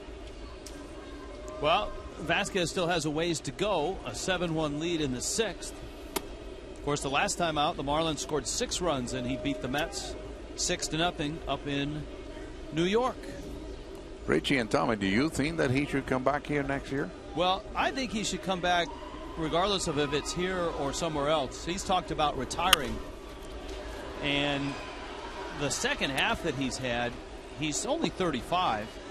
And if he maintains his velocity at 92, I don't see any reason why he shouldn't come back, Cookie. I agree with you. I think that he has been pitching excellent, and I don't think you can find a better 4th or 5th pitcher in a rotation, especially here in Florida, the way he had done this year and shown the amount of strikeouts that he does, and he knows how to pitch, and a veteran guy with that can help a lot of our young pitchers. You know what? Right now, he's the #1 pitcher for the Marlins rotation. That's true. Absolutely. And I think, too, Cookie, he enjoys pitching in South Florida. I think if he comes back, I would be surprised if he was somewhere else. Definitely. I mean, I'm pretty sure that if, as you mentioned, if it doesn't work out here, somebody is almost guaranteed to give him an offer. But at this stage in his career, it might be important for him to be a little closer to home. You know, even in the middle of his career, guys, I can remember when he went to Arizona and was so far away from home, that was an issue for him. Quick turn by Bonifacio. Nice. And he gets Lucas Duda, Infante, and Bonifacio. Good double play right there. Turned out the right way. And also, you know, in comparison, Richie and Tommy, of Livan Hernandez. You know, he probably is his last year right now pitching with the Washington Senators, but Javier Vasquez, to me, has shown more stuff as far as the fastball, his curveball, his changeup, the slider, and the knowledge of pitching. I think that definitely he deserves to be back. That's the key, the knowledge of pitching, because it took him a little while to readjust, also to work on his mechanics and get that speed back up. But I think it was a learning curve for him as far as readjusting to this stage of his career and what he has to work with. Fly ball right field, long run, and it's out of reach. All right, guys, good stuff. All right, senor. We'll see you tomorrow night. Take it easy, guys. You guys too. Cookie and Raul. David Wright at the plate. Wright tripled in the 4th, his first triple of the ball game. You know, in watching Bonifacio turn that double play, we've talked about the kind of year he's had to prove that he is a guy who can play every day. We've seen him excel at defense in center field. We saw him the opening day third baseman. Saw him play well defensively there. We know he can play second base.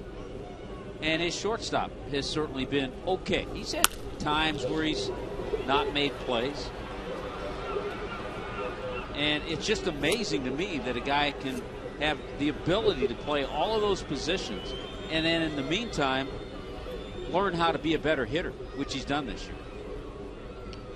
Speaking of shortstop, Hanley Ramirez is in the dugout, and he spoke to the press this afternoon about his impending surgery.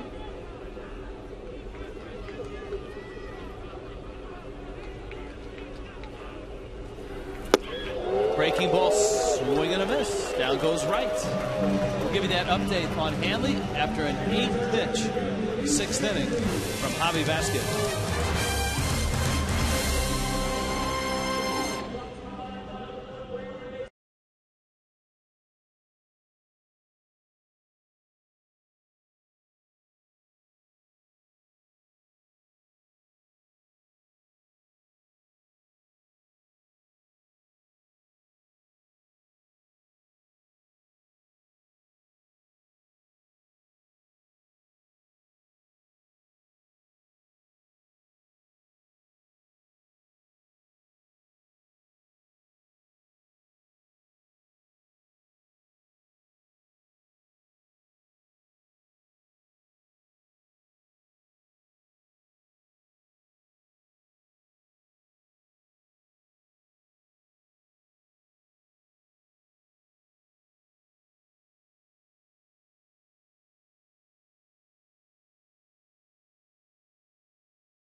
for the Fish tonight, opening up a 3-game series against the Mets, having just taken 2 of 3 from the Phillies, and the man at the plate standing tall tonight, and it's Javier Vasquez. Vasquez takes a strike, a sacrifice bunt, and a strikeout. DJ Carrasco into his second inning in relief of Chris Capuano. So the Marlins will have seen Chris Capuano, what, 6 times this year? Yeah, 5 starts and 1 appearance out of the bullpen. And he's 0-2 going into this ball game. And if this score holds, he'd be 0-3. To show you how Javi Vasquez approaches this game, when I saw him in the clubhouse today, and usually we don't talk to guys. I try not to talk to the starting pitcher. But he was the first guy I saw when I walked in, so I congratulated him on his hit. I said, nice hit yesterday. And he said, that wasn't a hit. He goes, if I'm pitching and that happens behind me, that's not a hit. And that's the way he thinks. He said that was an error, should have been an error. I think our first reaction up here was that it was an error, but Javi bounces out. And here is Bonifacio.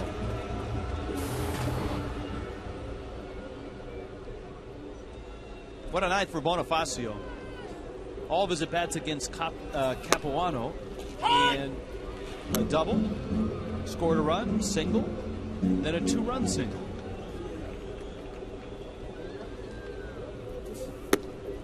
Bonifacio's done a nice job this year from both sides of the plate as well.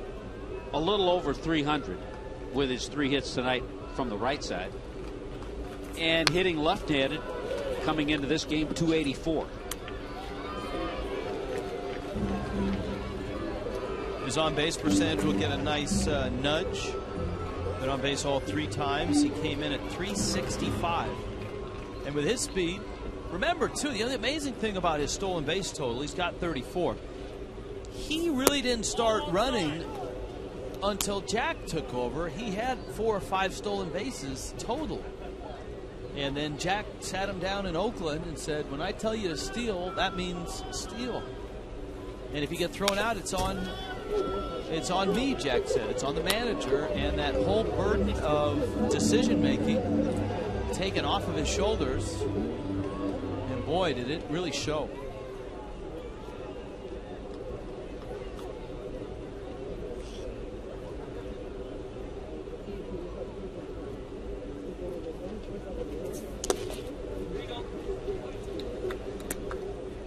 I need 6, please. 2-2. So as the Marlins make their decisions towards next year, you wonder where Bonifacio will fit. Yeah, I think that's the only decision. They know he's going to fit somewhere in the starting lineup. It's just a matter of where. And you know, especially with the questions, and we started to talk about Hanley Ramirez. The questions about Hanley's shoulder, according to some reports, there are 2 different types of surgery. There's the arthroscopic kind and then the open shoulder kind, similar to the surgery that Alex Gonzalez had when he was here. It's a fly ball to left. And it doesn't seem like Hanley knows which one he's going to have at this point. They may not know which one he's going to have until it's examined a little more in depth.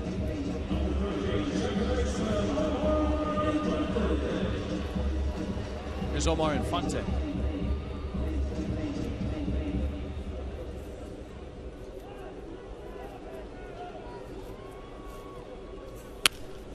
And Infante with a 1-hopper that kicks off of Tejada, and he's too late. We'll see if Infante gets a hit or if that's an error. Young second baseman had that one eat him up. That's probably more of a hit than the one Vasquez hit yesterday to Polanco. This ball hit sharply. He has to try to back up, get his feet and body in the right spot. Didn't handle it. Because of that, Infante beat it out. E4. What do we know? But I mentioned the Hanley situation because that could impact how the Marlins plan to use Bonifacio. Because if you go into next year and say, all right, Bonifacio is going to be the everyday second baseman, and the Marlins don't re-sign Infante, if Hanley's not ready, who plays short. Jose Lopez. Again, Infante will stop at third. Lopez has absolutely stung the ball tonight. He has a homer, a single, and a double. So all he needs is a triple to become the first Marlin to ever hit for the cycle. Well, he almost had a double in the 5th inning. He tried to stretch that single into a double, but he's hit 3 balls on the nose.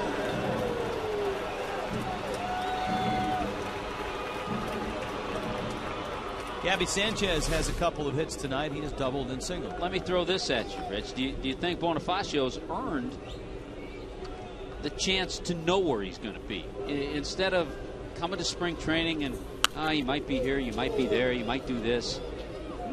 You know, it's hard because I mean, I look at a guy like Martin Prado with the Braves. Good point.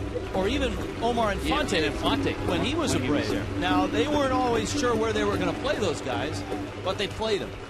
And it might be a case like this year where you come to camp and Bonifacio is a super utility guy that you plan on playing just about every day.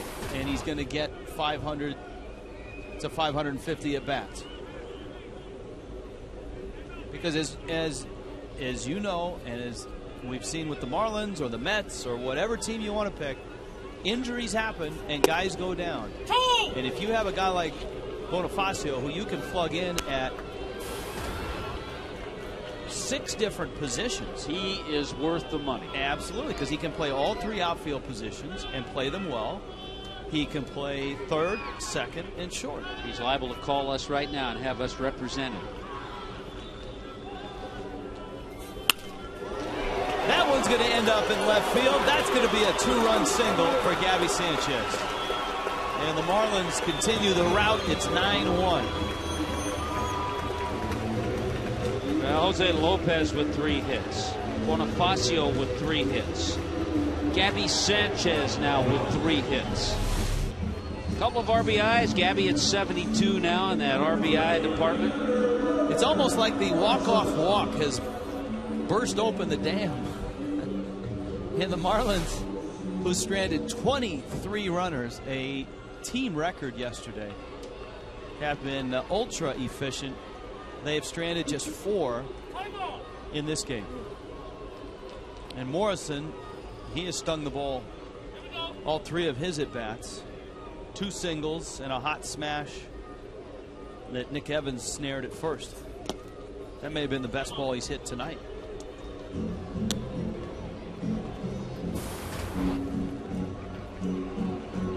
And right now, Carrasco just helping out the bullpen, taking one for the team. The Marlins tonight 5 for 6 with runners in scoring position.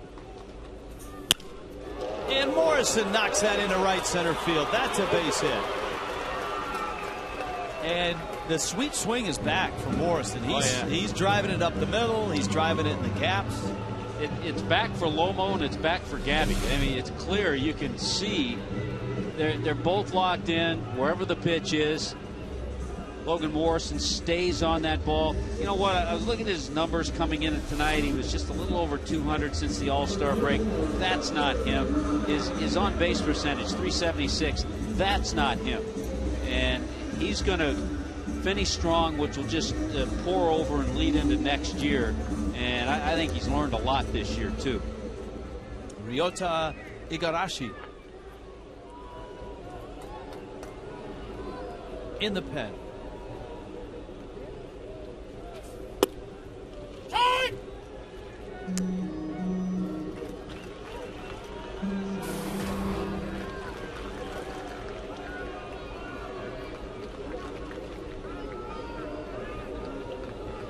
Oh, 1. Cameron flips one into right field. Duda comes in and he makes the catch. Lots of hits, 2 more runs, and the Marlins are up 9-1.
You can help select the top memories in the team's 19 seasons. Go to Marlins.com, cast your vote for the top memory, and be at Marlins closing day on September 28th. The winning memory will be revealed. Go to Marlins.com and vote today. And we have here at Fox Sports Florida started our countdown of the top 10 memories in this ballpark's history. Actually, it's not a ballpark. It's an enormous football stadium, but play along with me. Enormous cavernous football stadium. Thank you. Yesterday, I believe it was number 9, was the Anibal Sanchez no-hitter against Arizona. Oh, it was number 10. See, it was a long day yesterday. It seemed like number 9. We could have had 10 through 1 yesterday. Pagan is up, and he flips it foul and out of play. So Anibal Sanchez no-hitter is only number 10. That means the next memories must be pretty big ones. Was it a blue ribbon panel that selected those? Oh, crack staff. Our crack staff in the truck. They had a big meeting one night at some dive bar, apparently, and selected the top 10. Hey, by the way, Javier Vasquez is certainly helping his cause as he gets deeper in this game. The last 2 innings, he's thrown a total of 17 pitches coming into this inning. He bounces a couple of Angel Pagan. You got Pagan, Jason Bay, and Nick Evans coming up. There's the aforementioned pitch count.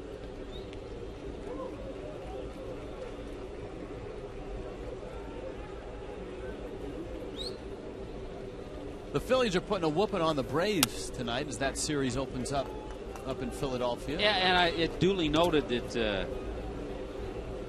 Cliff Lee, 7 shutout innings so far.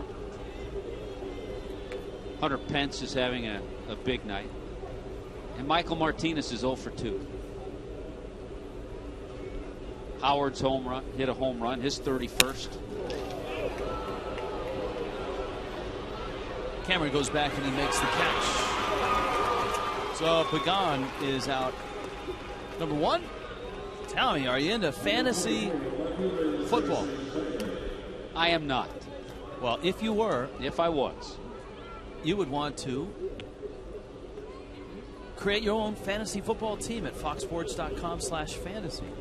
You can play against friends or compete against enemies or other Fox Sports users. It's free and easy to play. Sign up today at foxsports.com/fantasy. I'll tell you who is, though. I chatted with Jason Isringhausen today, and the Mets got in reasonable hour last night. They played in Washington, and he said it was a big night. They had their fantasy football draft, which a lot of teams do. I know the Marlins have guys. They'll get together. They may have already done it, and they'll have their NFL draft, fantasy draft, keep in touch with each other throughout the year. Jason Bay probably not included. He already did his CFL draft. He did his CFL draft. That's right. Here's the 0-2. The Saskatchewan Roughriders is his favorite team. Are there still 2 Rough Riders in that league? There used to be a Rough Rider division. Yeah, there used to be. I think there's still 2 Rough Riders. One's Rough Riders and one is Rough Riders.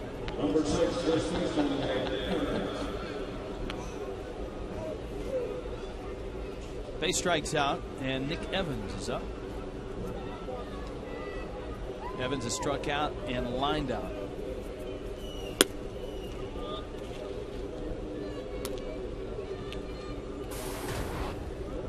With no walks issued by Javier Vasquez tonight. Javi with 7 strikeouts.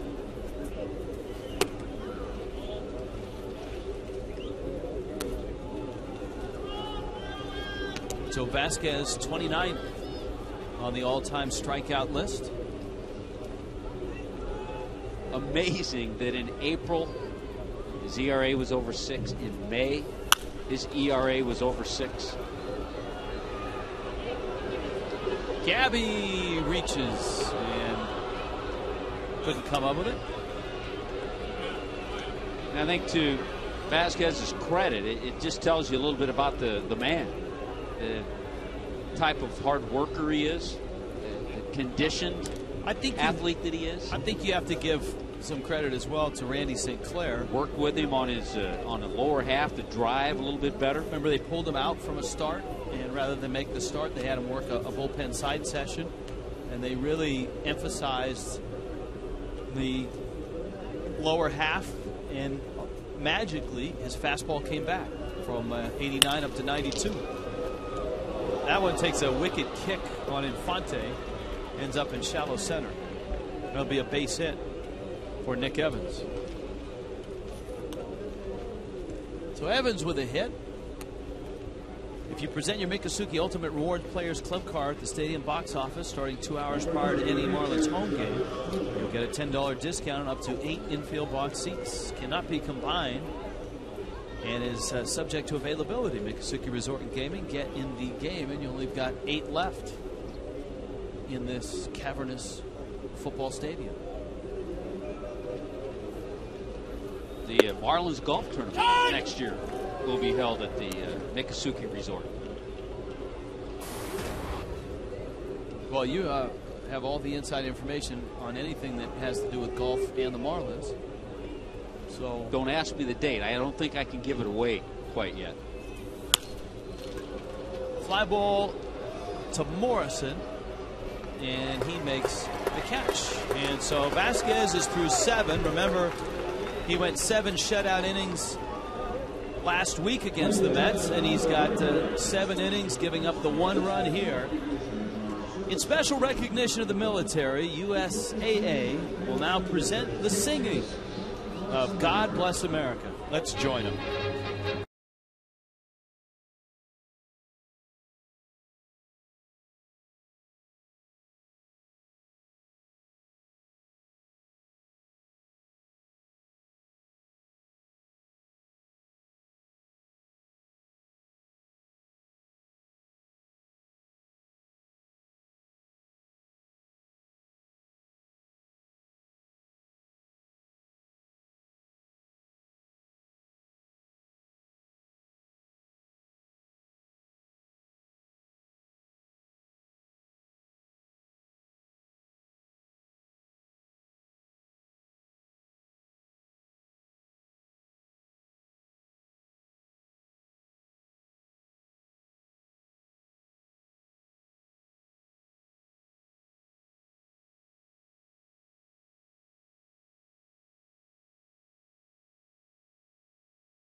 And as we mentioned earlier, our cameraman John Tuitu was involved in baseball history.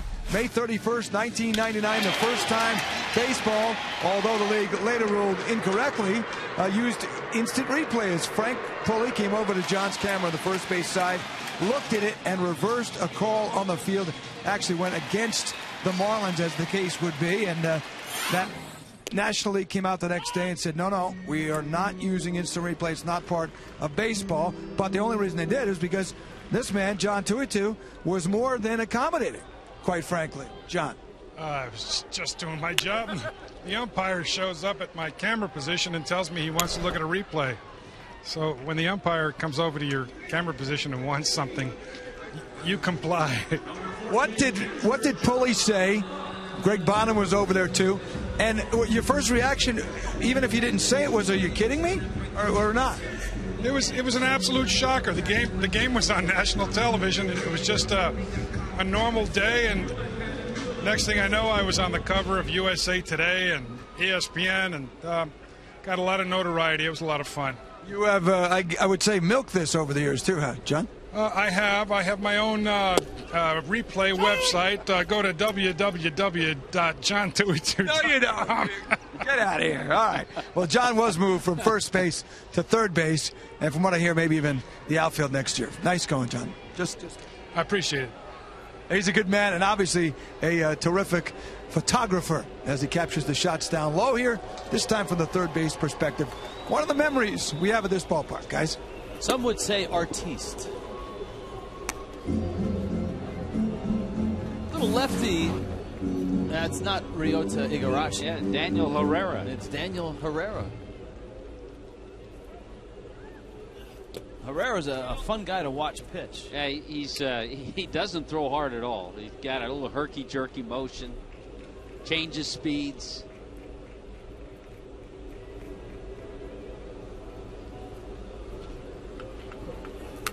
He throws what is as close as you'll find. 66 miles an hour. It's as close as you'll find to a screwball. Is that changeup that he turns over like a screwball, which was that last pitch. He's listed at 5'6" out of Odessa, Texas.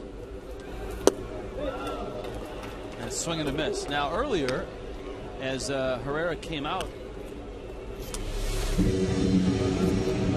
that was Josh Tolley, his catcher. Yeah, last year Herrera was with Cincinnati the entire year. It doesn't matter how tall you are as long as you get outs. There's been a Donnie Murphy sighting. Murphy takes a strike. Donnie Murphy just happy to get back in the fold, get an opportunity to swing the bat a little bit.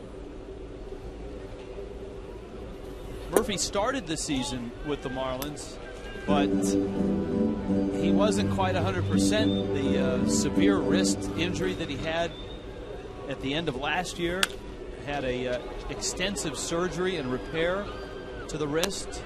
To everyone's amazement, he showed up at spring training ready to go, but as it turned out, he really wasn't.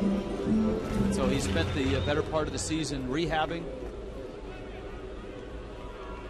Had a couple of big walk-off home runs in 29 games. I mean, he really made a nice mark last year. Yes, he did. Hit over 300. And this year, because remember all spring, Matt Dominguez was going to be the third baseman. He kind of faded in the spring, and Donnie Murphy opened the season as the starting third baseman. Murphy flies it out to left. Bay runs it down. Marlins are done in the 7th, going to the 8th. One of the great moments in John Tuitu's career, the famous donut game.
Omar Infante, his career average against the Mets. It's something we've documented and talked about.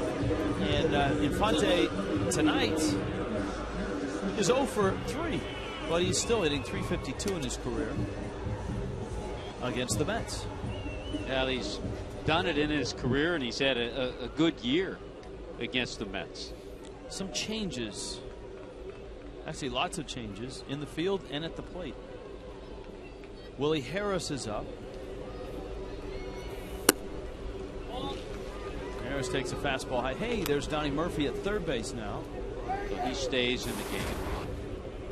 Sandy Rosario, who spent most of the year in Double-A, a little bit in Triple-A this year.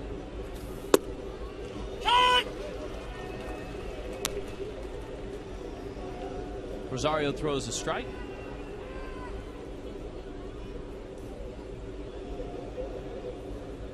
He has 7 appearances in Triple-A. And in Double-A Jacksonville, 3-2 with a 4.15 earned run average. Infante gets to that one. And it'd be nice to see Rosario, who's 25 years old. He had an opportunity last year. He made his major league debut, and it was not a good one. It was in Milwaukee.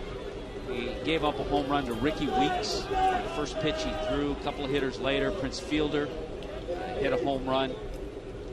So it'd be nice to see him as he returns back to the major leagues to go out and have a nice inning. You want to get that ERA down for next year's bubblegum card. Reyes into left field. And Jose Reyes has his first hit, a 1-for-4 game for Reyes.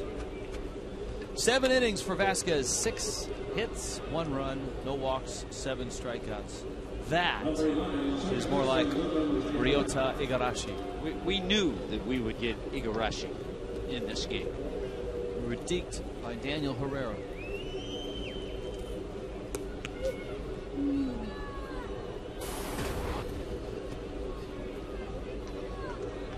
Now, the first game the Mets ever played in this ballpark back on June 29th, 1993. Went 12 innings, and the Mets won 10-9.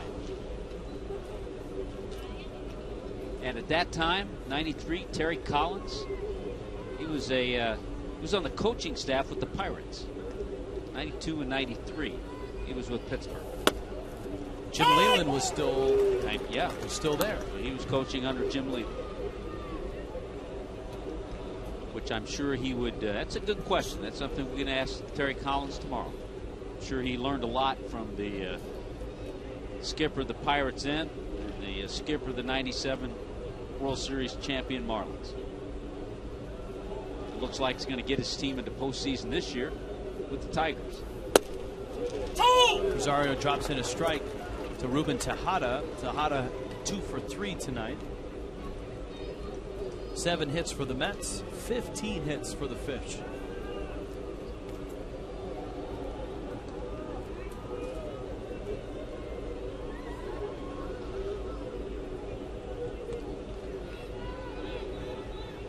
Reyes not going anywhere with his club down 9-1. Bouncer towards third. Murphy to second, 1. And Tejada scoots down the line pretty well. So a fielder's choice. 2 outs brings big Lucas Duda up. And if you have got the app, we've got the spot for you. Follow the Marlins with the MLB.com @bat app. With the iPhone, iPad, Android, BlackBerry. Live audio, pitch-by-pitch tracking, video highlights, and more. Text @bat from 31826, 31826, or visit Marlins.com for details.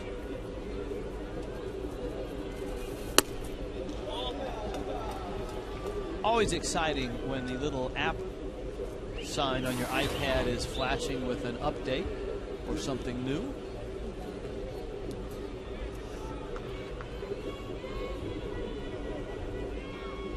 Better than the terms of service light flashing all the time. To right, well hit. Peterson after it, makes the catch. Good running play in right center. Lucas Duda 0 for 4. Sandy Rosario a scoreless inning.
That the cowbell walk-off shot by Cody Ross as we count down the 10 greatest moments for the Marlins in this stadium before heading to the new ballpark. Boy, that was an exciting moment. Certainly one Cody remembers, and I'm sure Cordero remembers as well. Willie Harris at second base, and Ryota Igarashi comes in from the bullpen. Boy, tonight, Rich, the Marlins 1, 3, 4, and 5 batters all have 3 hits. And it's the 18th time that the Marlins have had 4 players with 3 hits in a game. That Ross home run, special for a lot of reasons. He had hit a game-tying, I think, 3-run shot in Cincinnati earlier in the year against Cordero, and thus the again in that call. And then in the ballgame, the Marlins were down, I believe, to their last out and possibly their last strike during that at bat, and were down a run or two. I can't remember if there was 1 runner on or 2 runners on, if it was a 3-run shot or a 2-run shot, but the Marlins were behind with 2 outs in the 9th, and Cody knocked it off, and it was cowbell night, and that's thus the bells ringing in the background and Tommy screaming, "Ring those bells" at the end. Cowbell night alone would have been memorable. Yes. Cody Ross just made it special. Bonifacio, and you got Omar Infante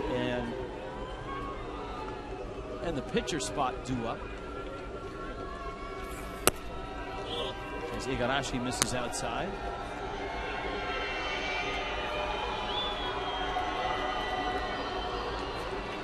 Emilio with 3 hits, double, 2 singles, 2 RBIs.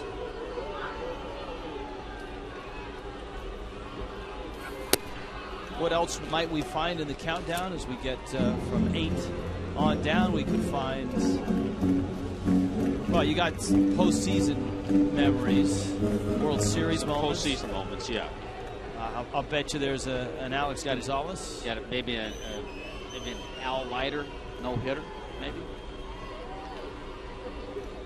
There's the other 2 no-hitters, Kevin Brown's in San Francisco. AJ Burnett's in San Diego.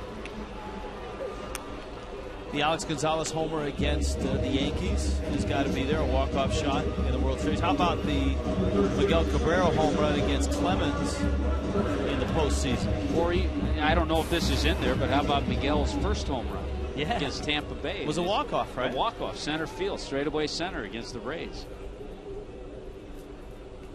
Jeff Conine's throw to the plate to get JT Snow with Pudge holding on.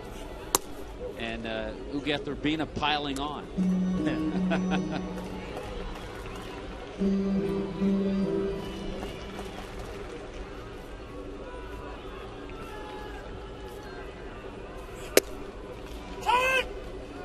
A strike to Infante.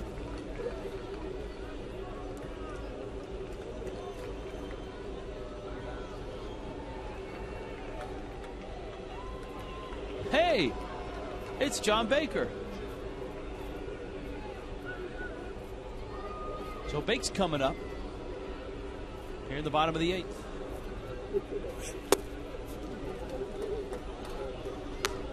Bake has slimmed down. He has lost some weight. He looks good in the course. Oh yeah, in the course of his rehab, he has shed some pounds, and it's befitting a leadoff hitter, which he was for a lot of his rehab starts in the minors. Triples machine.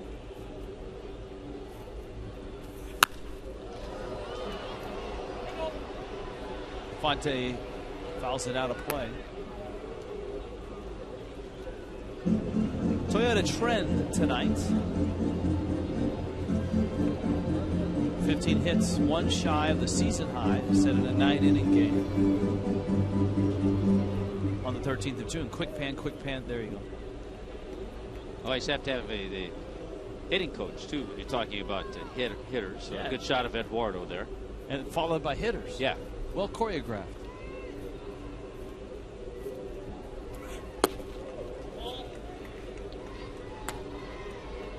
There's Eduardo. Taking notes.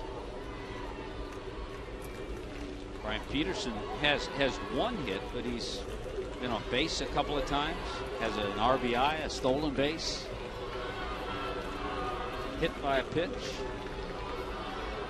You know, word was before the ballgame the Marlins weren't sure if Mike Stanton would be available. He was scheduled. He did take batting practice in the cage, and he was scheduled to hit just before the game to test the hamstring. But on a night like tonight, the Marlins can afford to give the rest of the night off and give John Baker his first at bat, and the Shake and Bake fan club is out in full force. Well, this is a nice return for a guy who's put in a lot of time recovering from Tommy John surgery, and may have tried early on in the rehab process to push it a little too fast. Bake takes a strike. You can see he still has a sort of a brace type device on that right elbow. Early in the game playing, he was DHing, but lately he's been behind the plate and caught some games. Often you see professional bowlers wear contraptions such as that.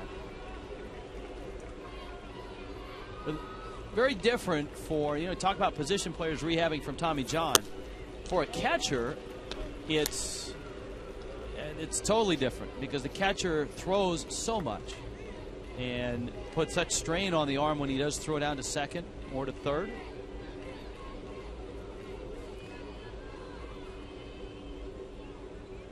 Baker steps out. Bake showing his money ball roots here. Of course, he came up in the Oakland organization. Always had a great eye at the plate. Good on-base percentage coming through the minors. And he's a guy that nothing was given to on the way up. He had to earn his way to the big leagues. Well, if you go back to his 09 season, 271, 25 doubles, on-base percentage 350.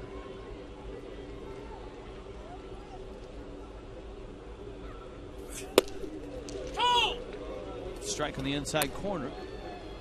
Count 3-2.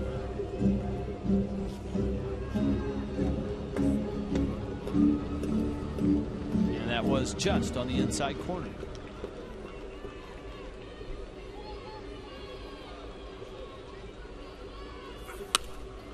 Fouls that one back. We talked earlier about the Cal baseball team, and Bake was involved. In fact, his father, a baseball player himself, surprisingly, who went to Stanford, helped found the group that raised all that money to save the program. They needed some advice and financial advice, and Bake's dad, a money guy, a CPA in the San Francisco Bay Area, was happy enough to lead the way, and the ex-Bears did the rest. So Bake walks. Yep, took that count 3-2, saw a lot of pitches, fouled one off, and drew the walk. Somewhere Brad Pitt is smiling.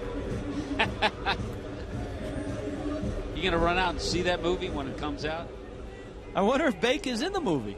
And who would play Bake at this point? Well, he was rehabbing. He had time to play himself.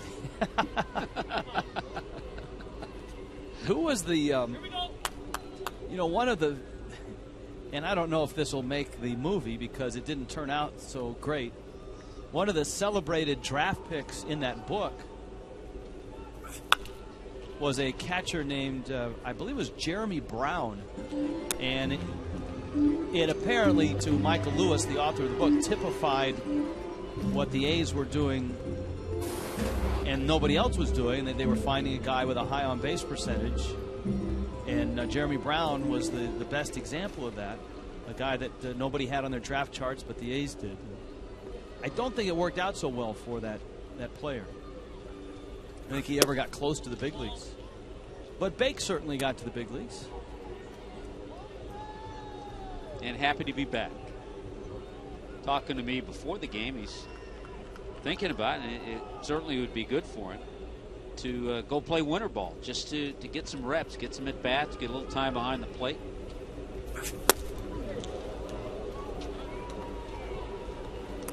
Swing and a miss. By the way, every now and then we check the Twitter account. We'll do it tomorrow night for Twitter Tuesday and Email Tuesday. There's a note that there's only one Rough Riders left in the CFL. Oh, that's good. See, we like to check in. Riderville forgives you. I wonder if that's a fan club for the remaining Rough Rider. Ball outside.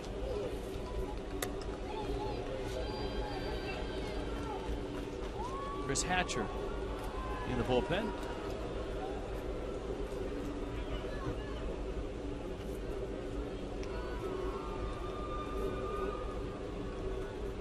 Here's a 2-2. Sanchez pops it up. And David Wright going over to visit John Tuitu. He heard us talking to him. He saw Craig over talking to John Tuitu. He said, hey, that guy looks like a nice guy. I think I'd like to meet him. Hey, he's the guy from the infamous donut game. See, look, Allison Williams, calm, cool, collected. Craig would have been a mess. It would have been papers flying, clipboard going. Yeah, look at Allison just sitting, nice and relaxed. Didn't panic. She's more worried about her Hurricanes tonight than anything. Bake is going to take second base on that ball that ate Tolley up. Yeah, some kind of a mix-up there. Tolley's going out to the mound. Be a mix-up in translation. But he's expecting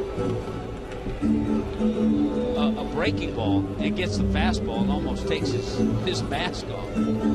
By the way, it was, just in doing a little more research, it was Jeremy Brown, who was a catcher DH from Oakland, or rather from the University of Alabama, drafted by Oakland in the first round of the 2002 draft. He did get to the big leagues for 11 at-bats, and he had 3 hits. He was 3 for 11 in 2006. Sanchez trots down first. See, you'd kill me right there if you said he got to the big leagues, he had 11 at-bats, was 3 for 6, and had 8 walks. have stayed in the big leagues had he done that. In his minor league career, he had a grand total of 268. He did have a 370 on base percentage. And in a whopping 1,900 at bats, hit 68 homers. So he played a lot in the minor leagues. 1,900 at bats. Yep.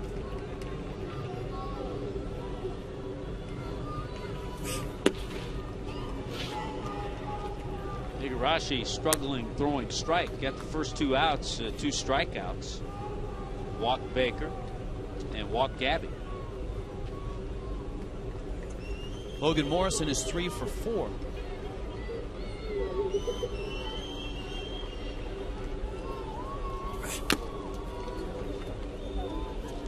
That's the one thing. We were kind of talking about this yesterday after the game. All the pitchers both teams use, the Phillies and the Marlins. And the Marlins have had a great gift tonight from Javi Vasquez to go 7 innings. Well, Cliff Lee, no worry. He went 9 innings, threw a 5-hit shutout against the Atlanta Braves tonight. Is that a Derek Lowe start tonight? Yeah, Derek Lowe start, so a well-rested Philadelphia bullpen. And that's their MO. And that kind of explains, you know, we had talked about the Phillies didn't really have a need for a long guy, and David Herndon kind of got hung out and had to finish yesterday's ball game, pitched the final 4 innings. Morrison goes down, Igarashi gets him. 9-1. Fish on top. See?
In Philadelphia, and then on to Washington. So there you go. You get the Pirates, you get the Braves, and the Phillies. Hopefully no rain. And the Nationals. Zim will be there. Jason Worth. Mike Morse, he'll be there. All games in high definition.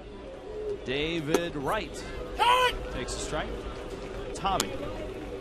And he takes from Chris Hatcher, who just comes in the game. Thank you. What do you got, Rich? Our crack staff, so good and so thorough.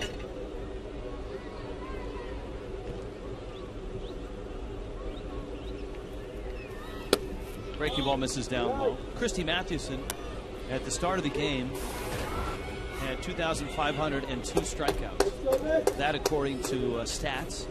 Stats, the official statistician of Marlins baseball and just about everybody else's baseball around the big leagues. They have the best of the biz. They had them at 2,502. Apparently, there's a discrepancy because Baseball Reference has Mathewson at 2,507, which would leave Javi tied with him after tonight.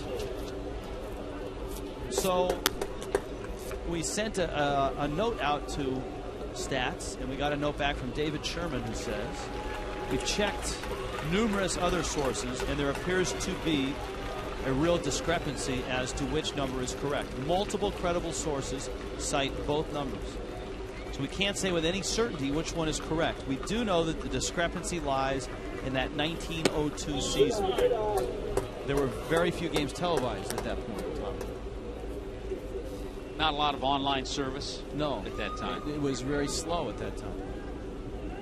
So that 1902 season, and the discrepancy as to whether Mathewson recorded 159 or 164 strikeouts. Right, that's a rising liner that Morrison snares. Well, if you think about it, some of the statistics from way past, there would be some discrepancies for a long time, and I think it's been solved.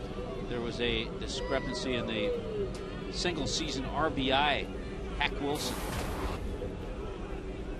Many had his season total at 190, but I think that changed over the years. In Hack's favor or in his favor? In 1930, it was changed to 191. I mean, so it just you only had 159 the year before. But I remember for years that was always one of those questions as a kid. You know, who holds the single season RBI record? Hack Wilson had 190, but a few years ago came out that he had 191.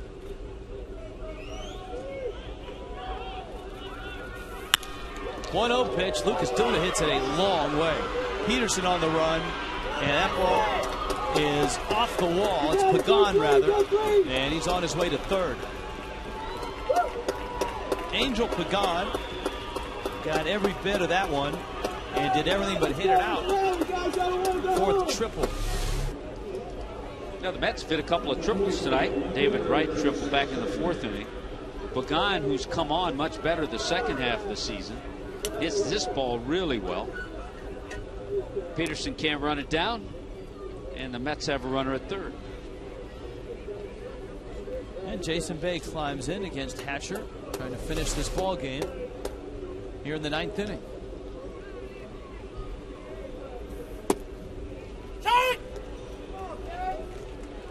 A strike to Bay. So for now, I guess we can just say, Rich, that Javier Vasquez is in the same company as Christy Mathewson. And he's 29th. He may be tied for 29th, or he may have it all to himself.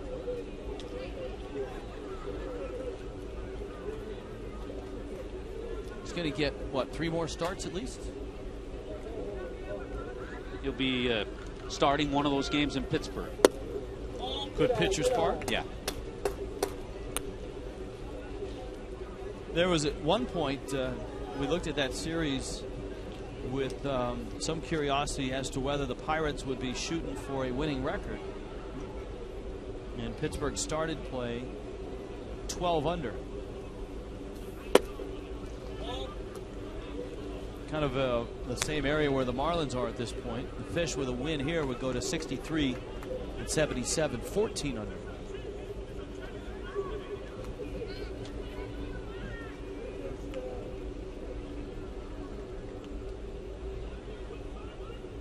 There's Pagan. Boy, that was a time early in the year, very early in the year, where Baltimore got off to a pretty good start. And the Orioles coming into play tonight, 55 and 83.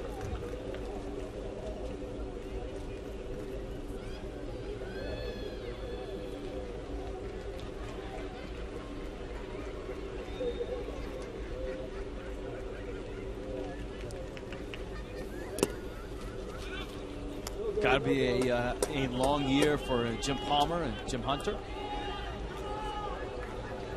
Gary Thorne. We feel your pain. Houston has a shot to lose 100 games. The Astros at 93 losses coming in. Jason Bay, we have liftoff and a blue cedar. Look at that great scouting report. He had the right row, the right section, and the right seat. He had Jason Bay played perfectly.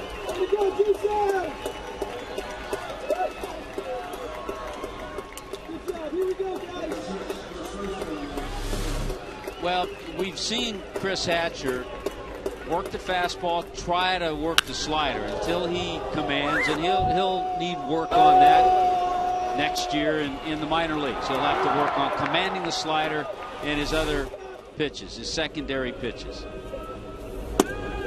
Because big leaguers, as Jason Bay just displayed, can catch up to that heat. You need some movement, and you need to be able to change speeds. It's a great line. I mentioned chatting with Jason Isringhausen. Great line he had about Parnell, Bobby Parnell, who looks to be the Met closer of the future. And we were talking about that because Isringhausen certainly has done that job for a long time. And he said he certainly has the stuff. And he said he'll find out that 93 or 94 here is better than 100 up there in a hittable zone. So he'll learn that. Parnell, I'm sure, will. And with Hatcher, the amazing thing is this is his first year as a pitcher. And for him to get to the big leagues last year as a catcher and then go to spring training to make the transition, go to Double-A, have a very good year at Double-A, and then this is, what, second trip back up to the big leagues? Yeah, he's got a lot of time to learn, and he's made the transition quickly. And as you talked about the experience of a guy like a Jason Mott, it takes a year or two into it before you refine your delivery. That ball is launched to right. Peterson won't get it. And it bangs off the wall and over it. It'll be a double for Nick Evans.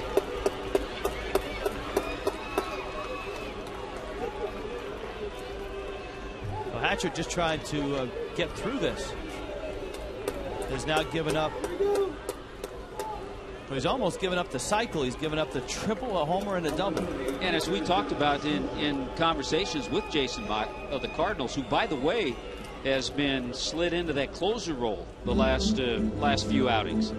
So La Russa feeling more confidence in him. He was telling us the last time we saw him, Jason Mott, that his velocity has gotten better as his mechanics have gotten better with more work and more consistency as a pitcher, transitioning from being a minor league catcher.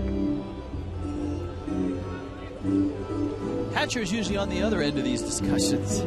He's usually the guy just listening in. It's one of the biggest adjustments he's had to make.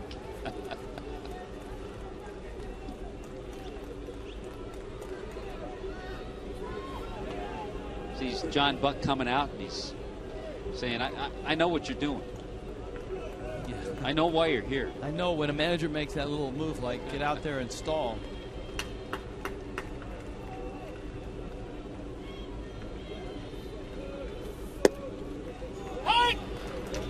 Josh Tolley takes a strike.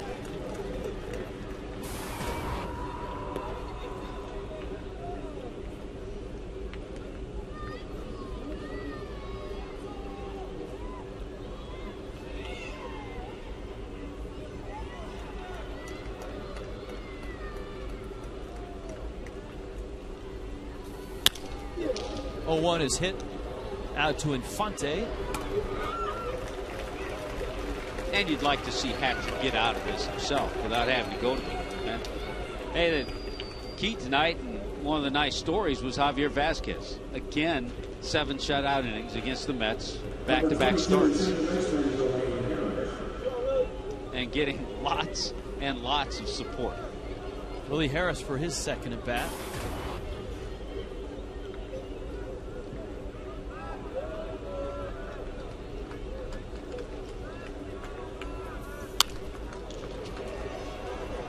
It's fouling out of play. The one guy the Marlins won't see in this series, Mike Pelfrey. Unfortunately for the Fish, they've handled him quite easily in the past. They do get R.A. Dickey, who has at times been tough to hit. Brad Hand and Dickey on Wednesday. Batista and Volstad on Tuesday.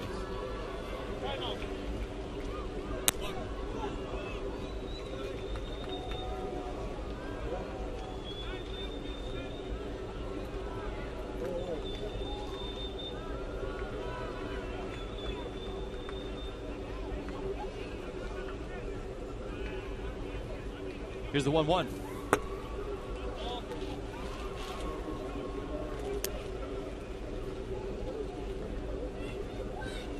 Well, you have a game like this too, Rich, and you're able to use a Sandy Rosario. You're able to use Chris Hatcher because the next couple of games, you know, the bullpen's going to come into play.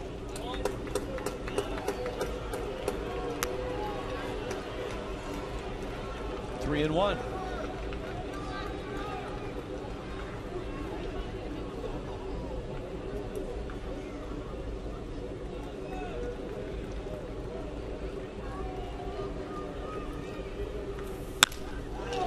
Harris in the air. Cameron is there. And this ball game is in the books. Marlins win it. 9-3. And the Fish have put together a 3-game win streak. Jack McKeon makes the rounds. Emilio Bonifacio